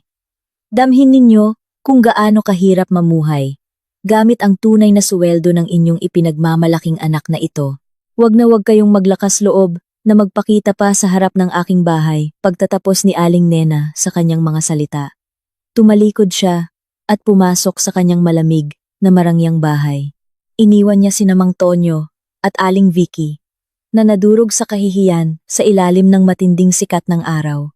Ang malaking pinto ng kahoy na teak ay mahigpit na nagsara, isinasara ang bagong buhay ni Aling Nena at itinatapon ang kanyang nakaraan sa basurahan. Ilang araw lang matapos ang nakakahiyang insidente sa bakuran ng bahay ni Aling Nena, ang paghihirap ng pamilya ni Mang Tonyo ay tila ayaw huminto at patuloy na lumalala. Nang umagang iyon, ang tunog ng mabibigat na makina ng sasakyan ay sumira sa katahimikan ng subdivision. Tatlong malalaking truck na may bukas na likod ang huminto at pumila sa harap ng gate ng bahay ni Aling Vicky. Mula sa loob ng mga sasakyan, bumaba ang 12 ng mga empleyado na nakasuot ng maayos na uniforme at may dalang tumpok ng mga opisyal na dokumento na may selyo ng bangko at kumpanya ng financing. Sila ay isang grupo ng mga tauhan ng pagkuha ng ari-arian na inatasang kumpiskahin ang lahat ng ari-arian na binili gamit ang mga pasilidad ng pautang, na ngayon ay malubhang nahuhuli sa pagbabayad, nang walang pag-aalinlangan at nang walang labis na pahintulot, puwersahang binuksan ng mga tauhan ang gate ng bahay at pumasok sa loob. Agad na nilamon ang buong bahay ng matinding pagkabalisa. Si Aling Vicky na nakaupo na nag-iisip sa sala, ay labis na nagulat nang makita ang 12 ng estranghero na pumasok sa kanyang bahay. Ipinakita ng punong opisyal ang warrant of seizure na pinirmahan ng mga awtoridad na nagsasaad na lahat ng mahahalagang elektronikong gamit, mamahaling kasangkapan, at alahas na binili sa installment plan ay kukunin ngayon din dahil nabigo ang pagbabayad. Humagulgol si Aling Vicky ng labis. Tumakbo siya upang harapin ang dalawang opisyal na nagsisikap na buhati ng isang napakalaking flat-screen television mula sa dingding ng kanyang sala. Pakiusap, itigil ninyo. Huwag ninyong kunin ang telebisyon na iyan. Iyan lang ang tanging libangan sa bahay na ito. Huwag ninyong hawakan ang aking refrigerator. May natitira pang pagkain sa loob. Wala kayong karapatang pumasok sa bahay ng ibang tao at magnakaw ng ganito. Sigaw ni Aling Vicky, habang desperado, nayakap ang screen ng telebisyon. Ang kanyang luha ay dumaloy sa kanyang mukha, na mukhang napakatanda at pagod dahil sa stress sa loob ng ilang araw. Ngunit, hindi man lang pinansin ng opisyal ang pag-iyak ni Aling Vicky. Sanay na sila sa pagharap sa ganitong uri ng dramatikong eksena sa kanilang trabaho. Nang may katatagan at profesionalismo, inalis nila ang pagkakayakap ni Aling Vicky at patuloy na binuhat ang telebisyon palabas ng bahay. Sa ikalawang palapag, si Maricel ay umiiyak at nagpapabaling-baling sa karpet ng kanyang silid. Inilalagay ng ibang mga opisyal ang koleksyon ng mga branded bag, mamahaling sapatos, at jewelry box ni Maricel sa isang malaking plastic container. Lahat ng mga gamit na iyon ay resulta ng utang na hindi kailanman mababayaran ng kanyang kapatid. Sinubukan ni Maricel na bawiin ang kanyang gamit, ngunit ang kanyang lakas ay hindi man lang maihahambing sa mga opisyales. Samantala, si Mang Tonyo ay nakaupo lang na nakasandal sa sulok ng dingding ng silid na may walang buhay na tingin. Nanghina ang kanyang katawan. Para bang ang kanyang kaluluwa ay lumilipad kung saan. Natanto niya na ang tunay na kahirapan ay ngayon ay mahigpit na nakakapit sa leeg ng kanyang pamilya. Matagal nang nagaganap ang proseso ng pagkuha ng ari-arian at nakakuha ng libreng palabas mula sa mga kapitbahay na may galit pa rin sa pagmamayabang ni Aling Vicky noon. Isa-isang iniaakyat ang mga gamit sa truck, malambot na sofa, air conditioner, kristal na mesa ang kainan, hanggang sa mamahaling palamuti, lahat ay nawala. Ang marangyang bahay na iyon ay ngayon ay mukhang ganap na walang laman, na parang isang gusali na matagal nang iniwan ng mga nakatira. Wala nang natitirang pagmamalaki. Nang tanghaling iyon, napilitan ng pamilya na umupo sa malamig na sahig, kinakain ang natirang kanin kahapon, na nagsisimula ng tumigas, na may kaunting toyo lamang dahil nasis na rin ang kanilang refrigerator at kalan. Sa kabilang kalsada na naghihiwalay sa kapalaran ng dalawang pamilya, si Aling Nena ay nakatayo ng napaka-relax sa ikalawang palapag na balkonahe ng kanyang marangyang bahay. Marahang hinahaplos ng banayad na hangin ang kanyang mukha. Hawak ng kanyang kanang kamay ang isang tasa ng mainit na tsaa na may dahon ng chamomile na ang aroma ay nakakapagpakalma ng isip. Dahan-dahan niyang sinipsip ang tsaa habang nakatitig sa bahay ng kanyang dating biyenan. Ang tanawin ng mga truck ng pagkuha ng ari-arian na nagdadala ng lahat ng ari-arian ng sakim na pamilya ay naging isang kasiyahan para kay Aling Nena. Wala siyang naramdamang awa kahit kaunti. Ang nangyayari ngayon ay purong bunga ng kanilang sariling itinanim na binhi ng kasakiman at kalupitan sa loob ng maraming taon. Sa wakas, natupad ang katarungan sa pinakamabagsik na paraan. Nang gabing iyon, mabilis na lumala ang panahon sa paligid ng subdivision. Makapal na ulap ang bumalot sa kalangitan ng gabi. Sinundan ito ng matinding bagyo na may kasamang kidlat. Bumaba ng husto ang temperatura ng hangin at naging napakalamig. Sa gitna ng malakas na pagbuhos ng ulan, lumabas si Mang Tonyo mula sa kanyang madilim na bahay dahil naputol na ang kuryente ng service provider. Naglakad siya ng hirap na hirap sa kalsadang aspalto na binaha. Binabalewala ang kanyang katawan na basang-basa at nanginginig sa lamig. Narating niya ang huling hangganan ng kanyang katinuan. Hindi na niya kaya pang marinig ang iyak ng gutom ng kanyang ina at ang daing ng kanyang kapatid sa loob ng walang lamang bahay. Ang tanging paraan ng paglabas na natitira sa kanyang isip ay ang humingi ng kapatawaran sa kanyang asawa. Dumating si Mang Tonyo sa harap ng matayog at mahigpit na nakakandadong gate ng bahay ni Aling Nena. Hindi siya naglakas loob na pindutin ang doorbell dahil takot siyang balewalain. Sa pagtulak ng matinding pagkadismaya, inakyat ni Mang Tonyo ang itim na bakal na gate, gamit ang natitirang lakas na mayroon siya. Nadulas ang kanyang mga kamay ng ilang beses, dahil sa madulas na ibabaw ng bakal na nabasa ng ulan. Ngunit, patuloy niyang pinilit ang kanyang sarili, na umakyat hanggang sa matagumpay siyang nakatalon sa gate, at bumagsak ng malakas sa loob ng bakuran ng bahay ni Aling Nena. Puno ng putik ang kanyang katawan mula sa hardin. Basang-basa at gulo-gulo ang kanyang damit. Aling Nena, pakiusap. Buksan mo ang pinto. Patawarin mo ako. Aling Nena, alam kong bobo ako at malaki ang aking pagkakamali dahil hinayaan kong tratuhin ka ng malupit ng aking ina. Pakiusap. Bumalik ka sa akin. Tulungan mo akong ibalik ang aking buhay sa dati. Nangangako akong magbabago at magiging isang mabuting asawa para sa iyo. Sigaw ni Mang Tonyo, ng buong lakas, na nilalampasan ang tunog ng pagkulog at kidlat. Agad na lumiwanag ang ilaw sa veranda ng bahay. Ngunit ang lumabas mula sa likod ng pinto ay hindi ang asawa na labis niyang inaasahan.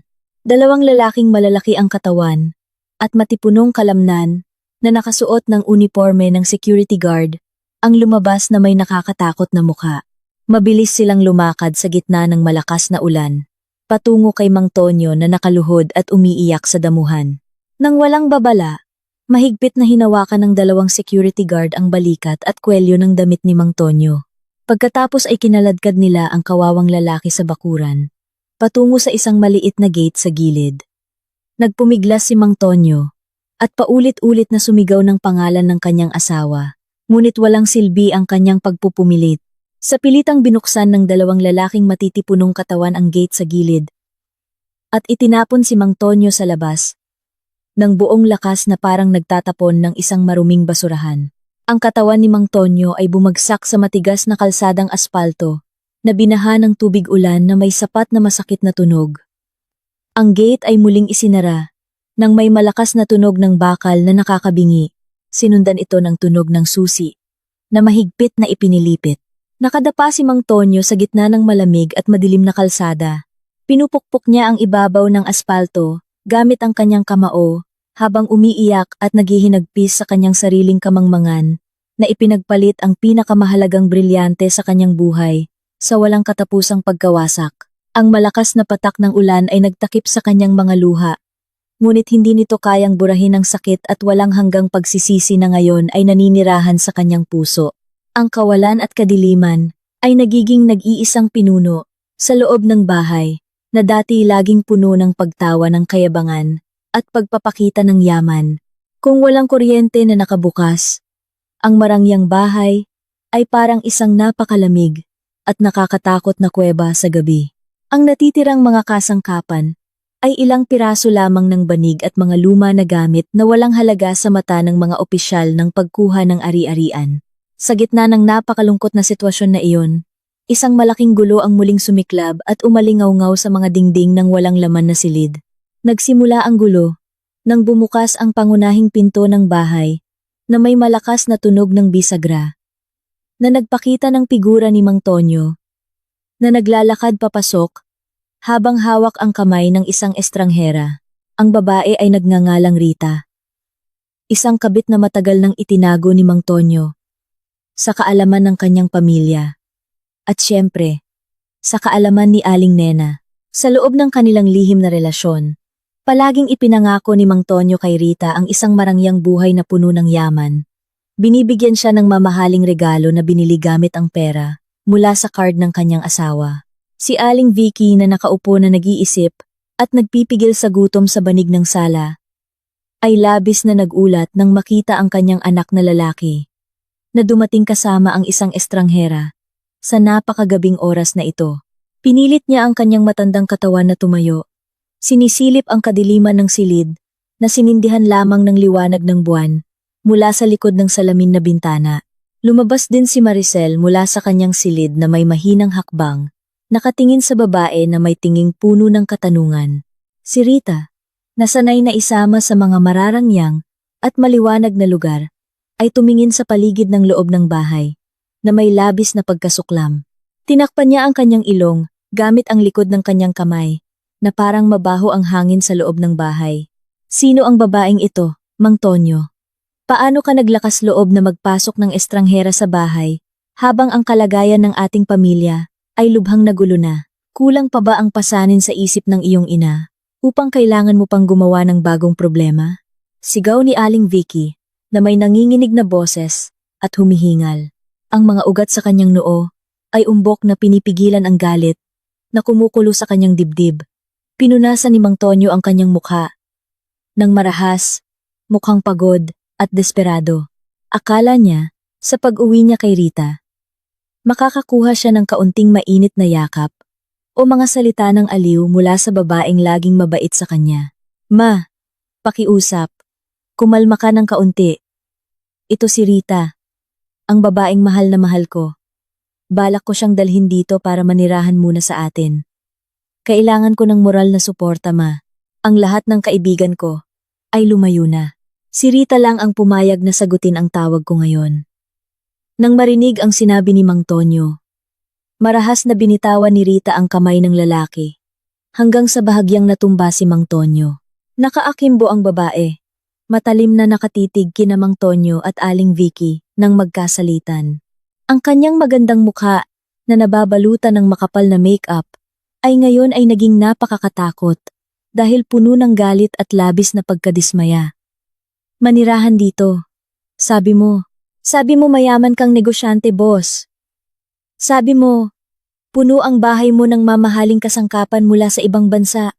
Bakit ang bahay na ito ay mukhang isang abandonadong gusali na matagal nang iniwan ng mga nakatira.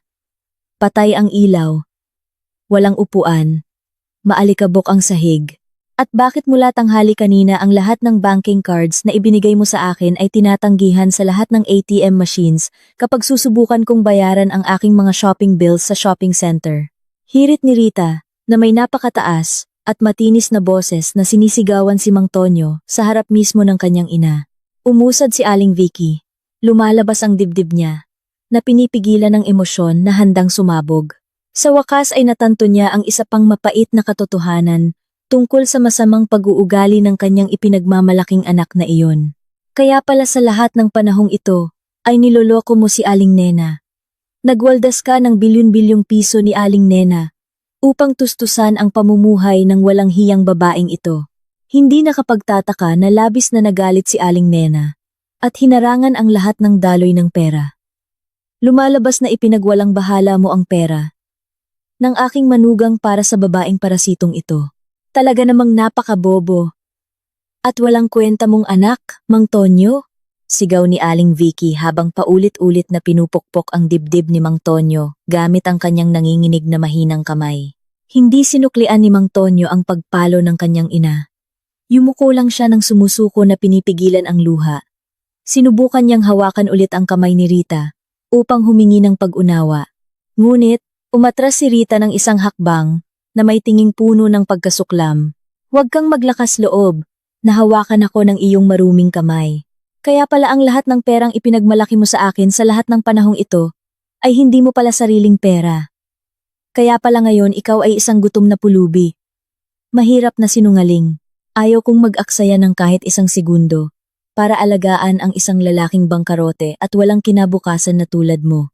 Ang mga salitang pang-iinsulto na lumabas mula sa bibig ni Rita ay parang libu-libong matatalim na kutsilyo na dumiretso sa puso ni Mang Tonyo. Tiningnan ng lalaki si Rita. Ang babaeng laging nagpupuri sa kanya, nang labis kapag binibilhan niya ng branded na gamit, ay ngayon ay tinitingnan siya na parang kasuklam-suklam na dumi. Habang abala si Aling Vicky sa pagmumura at pagrereklamo sa kamangmangan ng kanyang anak, nakita ng matatalim na mata ni Rita ang isang butas ng pagkakataon. Napansin niya ang leather wallet ni Mang Tonyo na nakakalat sa banig at nakita rin niya ang kislap ng singsing sa daliri ni Aling Vicky. Ang gintong singsing na pamana ng pamilya na sadyang itinago ni Aling Vicky mula sa mga naghahabol na opisyal ng pagkuha ng ari-arian, nang walang pag-aalinlangan at nang may napakabilis na galaw na parang kidlat, sumugod si Rita. Hinablot niya ang leather wallet ni Mang Tonyo mula sa banig. Kinuha ang lahat ng natitirang cash na nasa loob nito, na sa katotohanan ay ang tanging natitirang pera ng pamilya para bumili ng pagkain sa kinabukasan. Hindi lang iyon. Marahas na hinila ni Rita ang kamay ni Aling Vicky at sa pilitang tinanggal ang purong gintong singsing mula sa daliri ng matandang babae. Sumigaw si Aling Vicky sa sakit dahil medyo malakas na nasugatan ang kanyang daliri. Sinubukan ni Maricel na sumugod upang pigilan ang tahasang pagnanakaw na iyon. Ngunit itinulak ni Rita ang balikat ni Maricel nang napakalakas hanggang sa bumagsak ang hipag ni Mang Tonyo sa malamig na marmol na sahig. Ito ang bayad pinsala sa aking mahalagang oras na nasayang para samahan ang sinungaling na lalaking ito. Maligayang pagdurusa sa inyong kahirapan sa loob ng bahay multo na ito. Sigaw ni Rita habang mabilis na tumatakbo palabas ng bahay. Tumakbo siya sa kadiliman ng gabi. Iniiwan ang pamilya ni Mang Tonyo na ngayon ay lubos ng nagkawatak-watak na walang natitirang ni isang sentimo. Umiyak si Aling Vicky nang humagulgol habang hawak ang kanyang namumulang daliri. Samantala, bumagsak si Mang Tonyo sa sahig. Ginulo ang kanyang buhok nang may matinding pagkadismaya. Sa kadiliman na iyon, tanging ang pagbabangayan lamang ang kaya nilang gawin sa isa't isa na may mga nagtataluang boses. Minumura nila ang kanilang malas na sinapit, nang hindi napagtanto na ang lahat ng sunod-sunod na kalamidad na ito ay agarang gantimpala sa panalangin ng taong palagi nilang inaapi nang walang tigil. Ilang araw matapos ang gabi ng pagnanakaw na ginawa ni Rita, naabot ng paghihirap ng pamilya ni Mang Tonyo ang sukdulang punto.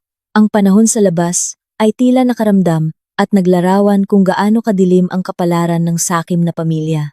Walang tigil ang pag-ulan ng bagyo mula pa kaninang madaling araw. Binalot ang kalsadang aspalto ng subdivision ng sapat na mataas na baha. Napakalakas ng hangin, hinahayaan ang mga malalaking sanga ng puno na gumalaw at naglalabas ng nakakatakot na tunog. Sa loob ng walang laman at malamig na bahay na iyon, lumala ng husto ang kalagayan ni Aling Vicky. Ang kanyang mahinang katawan ay hindi na kayang pigilan ang labis na bigat ng isip. Dagdagan pa ito ng kakulangan. Sa masustansiyang pagkain sa loob ng ilang araw na sunod-sunod, ang kanyang presyon ng dugo ay tumaas sa isang napakapanganib na antas. Eksaktong 12:00 ng tanghali, si Aling Vicky, na sumusubok na lumakad patungo sa kusina ay biglang hinawakan ang kanyang ulo gamit ang kanyang dalawang kamay. Napakabilis umikot ang kanyang paningin, na-suffocate siya, at sa loob ng ilang segundo, bumagsak ang katawan ng matandang babae sa sahig na may napakalakas na tunog. Nawalan siya ng malay at hindi na nagkamalay. Si Maricel, na nagkataon na nakaupo malapit sa hagdan, ay sumigaw ng napakalakas nang makita ang kanyang ina na nakadapa ng walang magawa. Tumakbo siya patungo sa kanyang ina. Inuga-uga ang malamig na katawan habang umiiyak ng histerikal. "Boss Mang Tonyo! Bilisan mo at bumaba ka rito. Nahimatay si Mama, boss. Napakaputla ng mukha ni Mama at napakahina ng kanyang paghinga.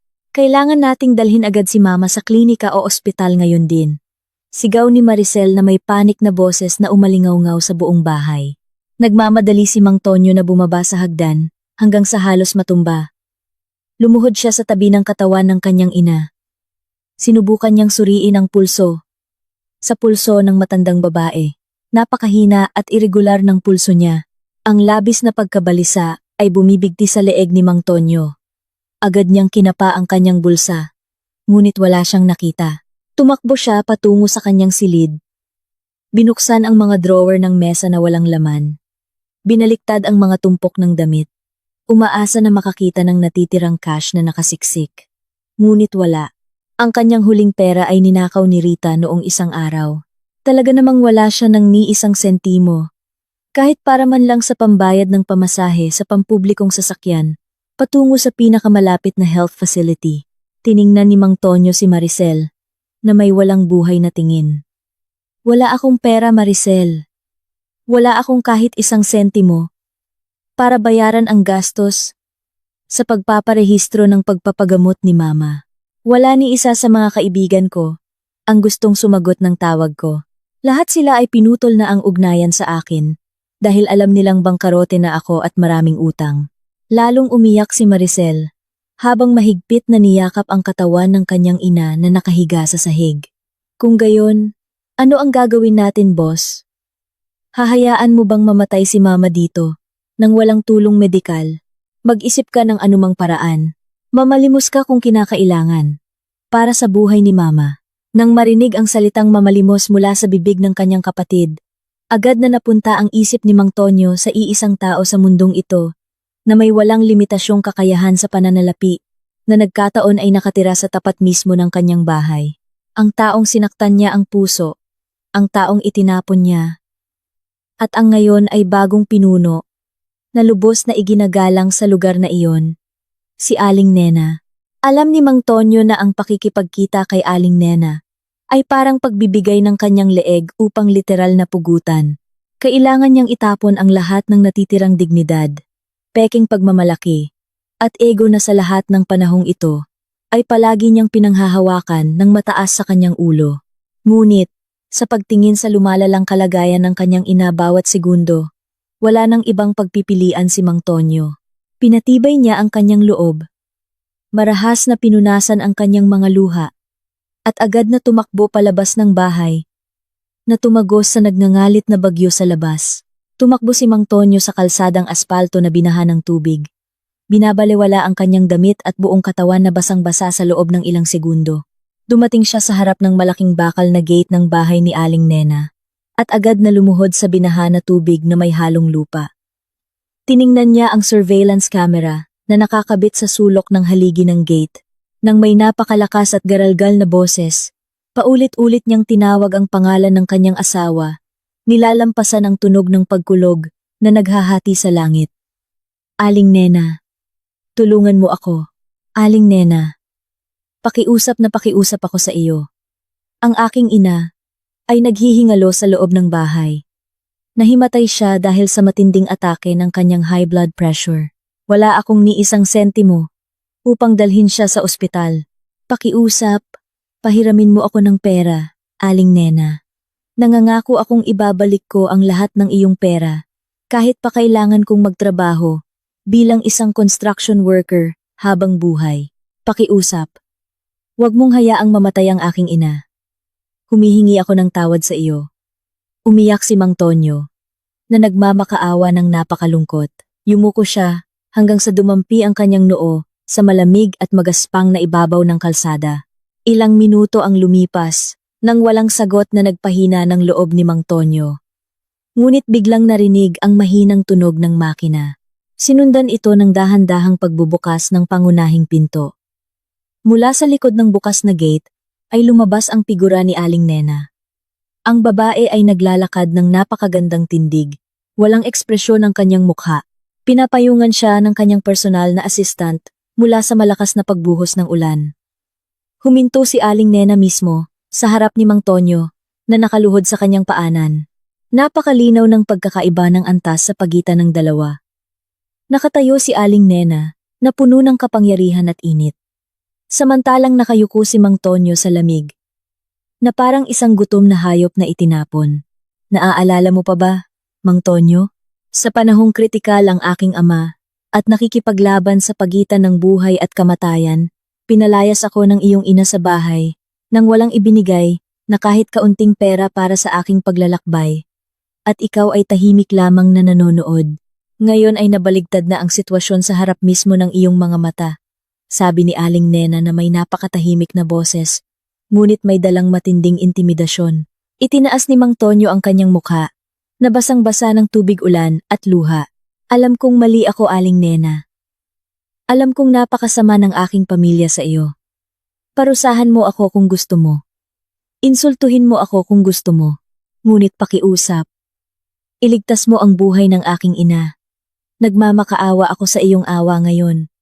Tumingin si Aling Nena nang may pagkasuklam sa lalaking nasa ibaba niya. Dahan-dahang siyang tumango sa kanyang assistant. Agad na kinapa ng assistant ang kanyang working bag at kinuha ang isang waterproof folder na naglalaman ng ilang opisyal na dokumento at isang panulat. Itinapon ng assistant ang folder sa baha sa harap mismo ng mga tuhod ni Mang Tonyo. Hindi ako isang malupit na tao tulad ng iyong ina. Ibibigay ko ang buong gastos sa paggamot ng iyong ina na may pinakamahusay na pasilidad na magagamit. Magpapadala pa ako ng emergency vehicle sa iyong bahay ngayon din, sabi ni Aling Nena, na may napakalamig na boses. Ngunit ang tulong na ito ay hindi libre. Mayroong ganap na kondisyon na hindi mo maaaring tawaran. Kung tatanggi ka, umuwi ka, at ihanda ang tela ng pabaon para sa iyong ina. Tiningnan ni Mang Tonyo ang mga dokumento sa loob ng waterproof folder na may nanginginig na mga kamay. Gagawin ko ang anumang kondisyon, Aling Nena. Pakiusap. Sabihin mo kung ano ang dapat kong gawin. Una, lagdaan ang kasunduan sa paghihiwalay ng ari-arian. Sinasabi sa kasunduan na ikaw ay may kamalayan at nang walang pamimilit na itinatatwa ang lahat ng iyong karapatan sa lahat ng ari-arian, ipon, at kayamanan na dating pag-aari natin sa panahon ng ating kasal. Pangalawa, pumirma ka sa isang sinumpaang salaysay na umaamin sa iyong pagtataksil sa ilalim ng malakas na ulan na ito. Nang malakas at malinaw, bilang matibay na ebidensya para sa ating annulment. Pangatlo, gumawa ng isang video recording gamit ang cellphone ng aking assistant.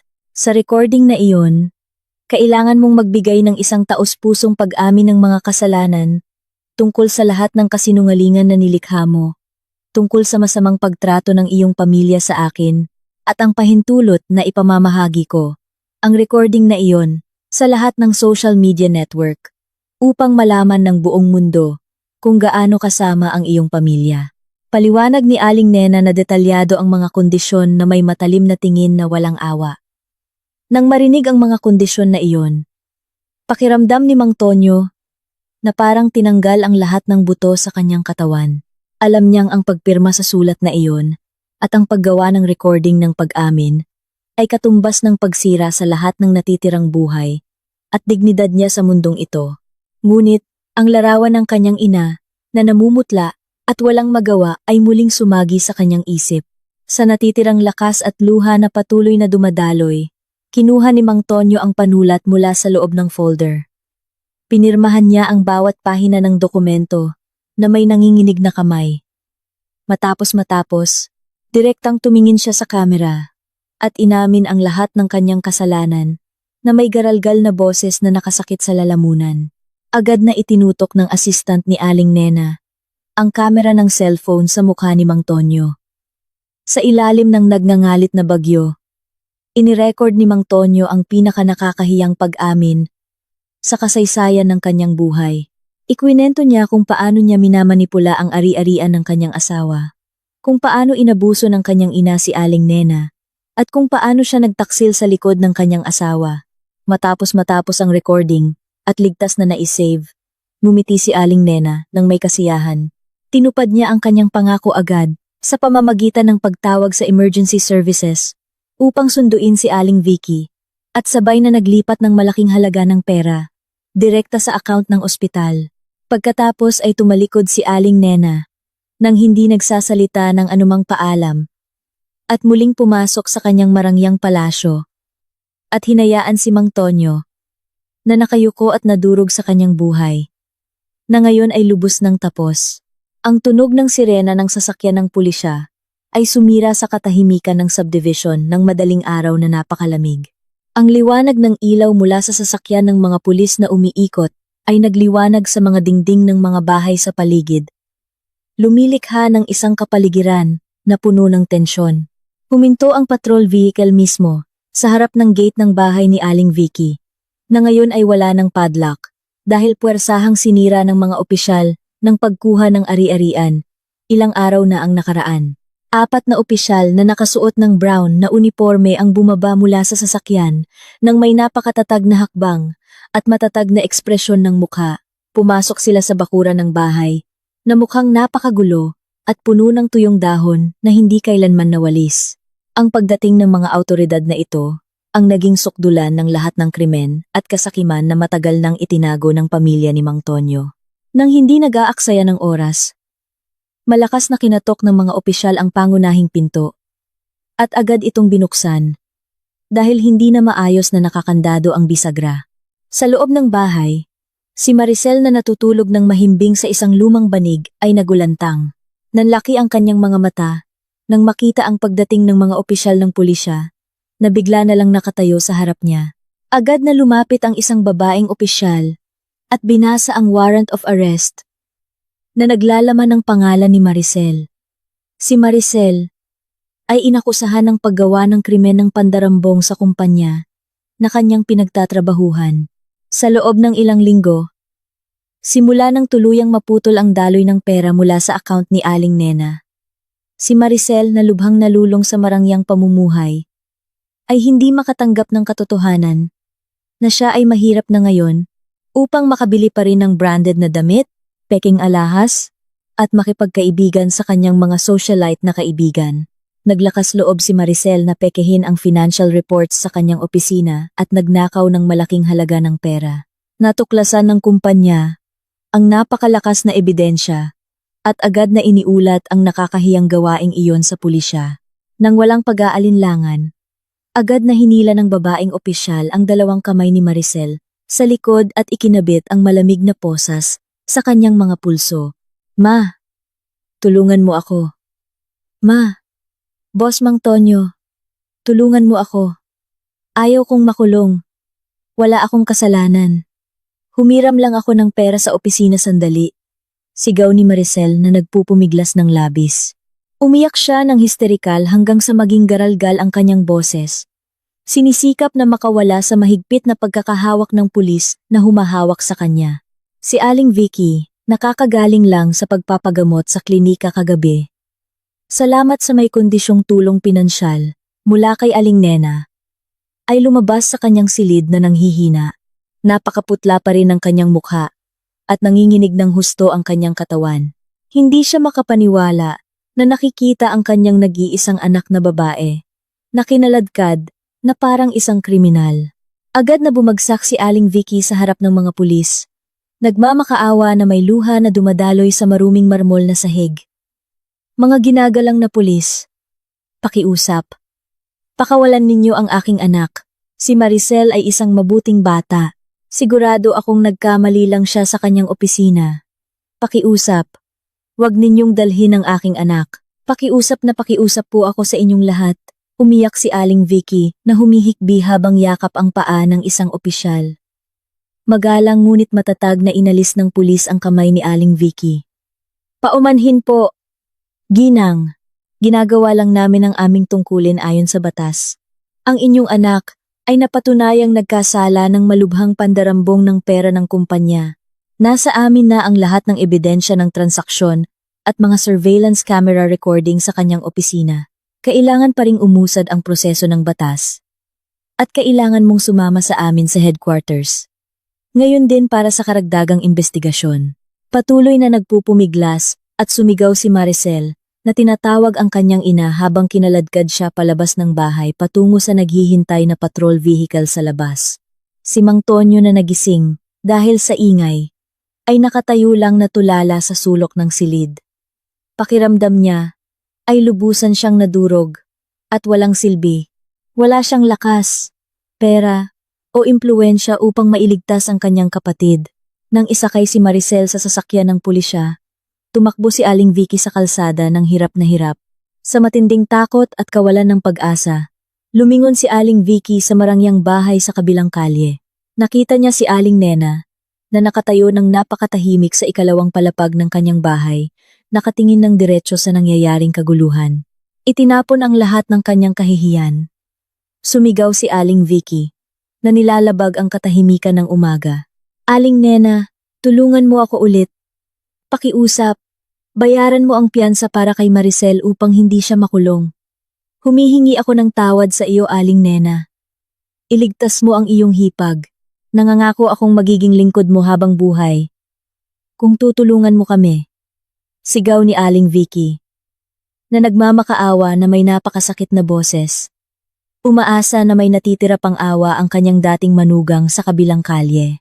Ngunit, nadurog ang pag-asa ni Aling Vicky. Mula sa ikalawang palapag, tiningnan ni Aling Nena ang nakalulungkot na pangyayari, na may napakawalang emosyon na mukha, at isang napakalamig na tingin. Wala ni katiting na awa ang sumagi sa kanyang puso. Para kay Aling Nena, ang bawat matanda ay dapat magtaglay ng bunga ng kanilang sariling mga gawa. Pagkatapos ay dahan-dahan niyang itinaas ang kanyang kamay, hinila ang makapal na kurtina ng bintana, at mahigpit itong isinara. Binaliwala niya ang mga sigaw ng pagkadismaya ng kanyang dating biyenan na umalingaw-ngaw sa kalsada nang walang anumang sagot. Umalis ang sasakyan ng pulisya na dala si Maricel. Iniiwan si Aling Vicky na nahimatay sa gitna ng kalsadang aspalto. Ilang buwan matapos ang kaguluhan sa subdivision, formal na pinagtibay ng korte ang annulment ni na Aling Nena at Mang Tonyo. Ang ebidensya ng recording ng pag-amin ni Mang Tonyo na isinuko ng abogado ni Aling Nena ay nagpatakbo ng paglilitis ng napakabilis at buong pabor kay Aling Nena. Opisyal nang natapos ang lahat ng paghihirap ni Aling Nena at nanalo siya sa laban na ito ng ganap. Isang napakalaking tabla ang ipinako ng napakalakas na palo ng martilyo sa gitna ng gate na bakal ng bahay ni Aling Vicky.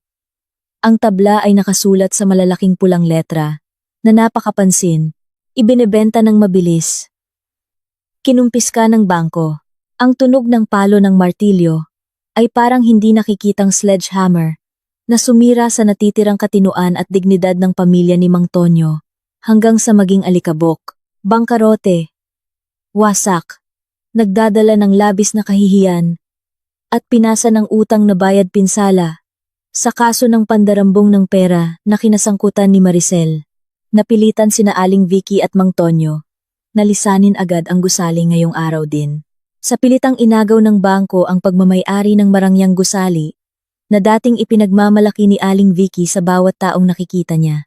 Sa loob ng mainit at namumula na bahay, dahil wala ng air conditioner na natitira. Sina Mang Tonyo at Aling Vicky ay nakaupo sa sahig na nag-aayos ng kanilang natitirang gamit. Walang mamahaling maleta o branded na travel bag. Napilitan silang ilagay ang natitirang luma na damit at ilang kagamitan sa paliligo sa mga karton ng instant noodles na hiniling nila mula sa tindahan sa kanto. Paminsan-minsan ay naririnig ang pigil na hikbi mula sa bibig ni Aling Vicky. Ang mukha ng babae na dati laging puno ng makapal na makeup at mapanlait na ngiti ay ngayon ay mukhang napakatanda, kulubot at puno ng malalim na pagsisisi. Si Mang Tonyo mismo ay mukhang isang buhay na patay. Walang laman ang kanyang tingin, payat ang kanyang katawan, at napakagulo ng kanyang hitsura. Wala nang natitirang pagmamalaki ng isang lalaking dating pakiramdam ay pinakamakapangyarihan sa kanyang sambahayan. Tara na ma, naghihintay na ang mga opisyal ng bangko sa harap ng gate upang ikandado ng tuluyan ang bahay na ito. Kailangan nating magmadali at maghanap ng simpleng murang boarding house bago dumilim ang araw. Sabi ni Mang Tonyo na may garalgal na boses na halos hindi marinig habang binubuhat ang isa sa mga karton ng instant noodles na naglalaman ng damit ng kanyang ina. Mahina lang tumango si Aling Vicky. Sinubukan niyang tumayo sa tulong ng isang simpleng kahoy na baston dahil napakasakit ng kanyang mga kasukasuan dahil sa kanyang sakit na hindi naasikaso ng maayos. Ang dalawa ay lumabas ng bahay nang may napakabigat na hakbang nang dumaan sila sa bakal na gate sa huling pagkakataon. Ang matinding sikat ng araw ay marahas na dumampi sa kanilang balat. Bumuhos ang pawis na nagbasa sa kanilang maruming damit. Samantala, kailangan nilang magpumiglas na kaladkarin ang mga karton at plastik na balutan sa magaspang na kalsadang aspalto. Ang mga kapitbahay sa subdivision na dati nilang nilait ay nakatayo na ngayon sa harap ng kanilang mga bahay. Pinagmamasdan ang kanilang pag-alis na may tinging awa, na may halong kasiyahan, na nakikita ang karmang gumagana ng napaka-perpekto. Kasabay nito, isang sitwasyon na 180 degrees ang kabaligtaran ang nagaganap sa bakuran ng marangyang bahay ni Aling Nena. Isang sasakyang pampasahero ang dumating at huminto sa kanyang bakuran. Mula sa loob ng sasakyan, ay bumaba ang isang matandang lalaki na mukhang napakalusog, malakas, at nakangiti ng napakasaya. Ang lalaking iyon ay ang tunay na ama ni Aling Nena, na ngayon ay lubos nang gumaling mula sa kanyang kritikal na kalagayan salamat sa pinakamahusay na medikal na paggamot na pinondohan ng kanyang anak na babae. Tumakbo si Aling Nena palabas ng pangunahing pinto. Sinalubong ang pagdating ng kanyang ama na may luha ng kaligayahan at isang napakahigpit na yakap. Ang dalawa ay naglabas ng kanilang labis na pananabik at pasasalamat dahil matagumpay nilang nalampasan ang isang napaka-terror na bagyo ng pagsubok sa buhay upang ipagdiwang ang paggaling ng kanyang ama at ang simula ng isang bagong payapang kabanata sa buhay. Inutusan ni Aling Nena ang kanyang assistant at ang mga kasambahay na magdaos ng isang barbecue party sa berdeng harapan. Ang masarap na amoy ng pagkain ay kumalat sa paligid ng subdivision, nagdudulot ng isang tunay na mainit na kapaligiran ng pamilya. Maayos na inayos ang mahabang mesa, puno ng iba't ibang masarap na pagkain at sariwang inumin. Ang tunog ng tawanan at mahinang pag-uusap ay dumadaloy ng natural, malayo sa kasinungalingan at emosyonal na stress na nararamdaman ni Aling Nena. Habang nakakulong pa rin sa isang toxic na kasal. Habang kinakaladkad ang mga lumang karton ng instant noodles sa ilalim ng matinding sikat ng araw. Sabay na huminto sina Mang Tonyo at Aling Vicky sa kanilang mabibigat na hakbang. Hindi malaman kung anong puwersa ang nagtulak. Lumingon silang dalawa sa huling pagkakataon, patungo sa kabilang kalye. Ang tanawin na nakita nila ay parang matalim na kutsilyo na dumiretso sa kaibuturan ng kanilang puso. Sa balkonahe ng ikalawang palapag ng kanyang marangyang bahay, si Aling Nena ay nakatayo ng napakagandang tindig. Marahang kumikibot ang kanyang buhok na hinihipan ng hangin ng tanghali. Ang kanyang ama ay nakatayo sa tabi niya. Yakap ang balikat ng kanyang anak na babae ng puno ng pagmamayabang at pagmamahal. Napakasaya nilang dalawa, napapalibutan ng yaman, Nang makita ang kanyang dating asawa at dating biyenan na naglalakad, nang hirap sa gitna ng kalsada, habang nakatingin sa kanya na may tinging puno ng paghihirap, hindi man lang umiwas ng tingin si Aling Nena. Ngumiti lang siya ng napakatahimik sa isang napaka-eleganteng at dahan-dahang galaw. Itinaas ni Aling Nena ang tasa ng mainit na tsaa na hawak niya. Itinutok ito kina Mang Tonyo at Aling Vicky na pawis na pawis. Iyon ay isang napakabagsik na pagpapaalam, isang tanda ng pagtatapos ng lahat ng paghihirap at simbolo ng tunay na tagumpay para sa taong nagtiyaga. Hindi na kayang suklian ni Mang Tonyo at Aling Vicky ang tingin na iyon.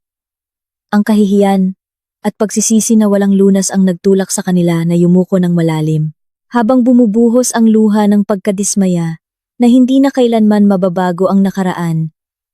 Muli silang nagpatuloy sa kanilang pilay na hakbang, lumalakad sa malupit na kalsada ng lungsod, dala-dala ang pagsisisi habang buhay, dahil ipinagpalit nila ang isang pinakamahalagang brilyante para sa isang bato sa gilid ng kalsada. Umalis ka sa bahay na ito, sigaw ng aking biyenan ng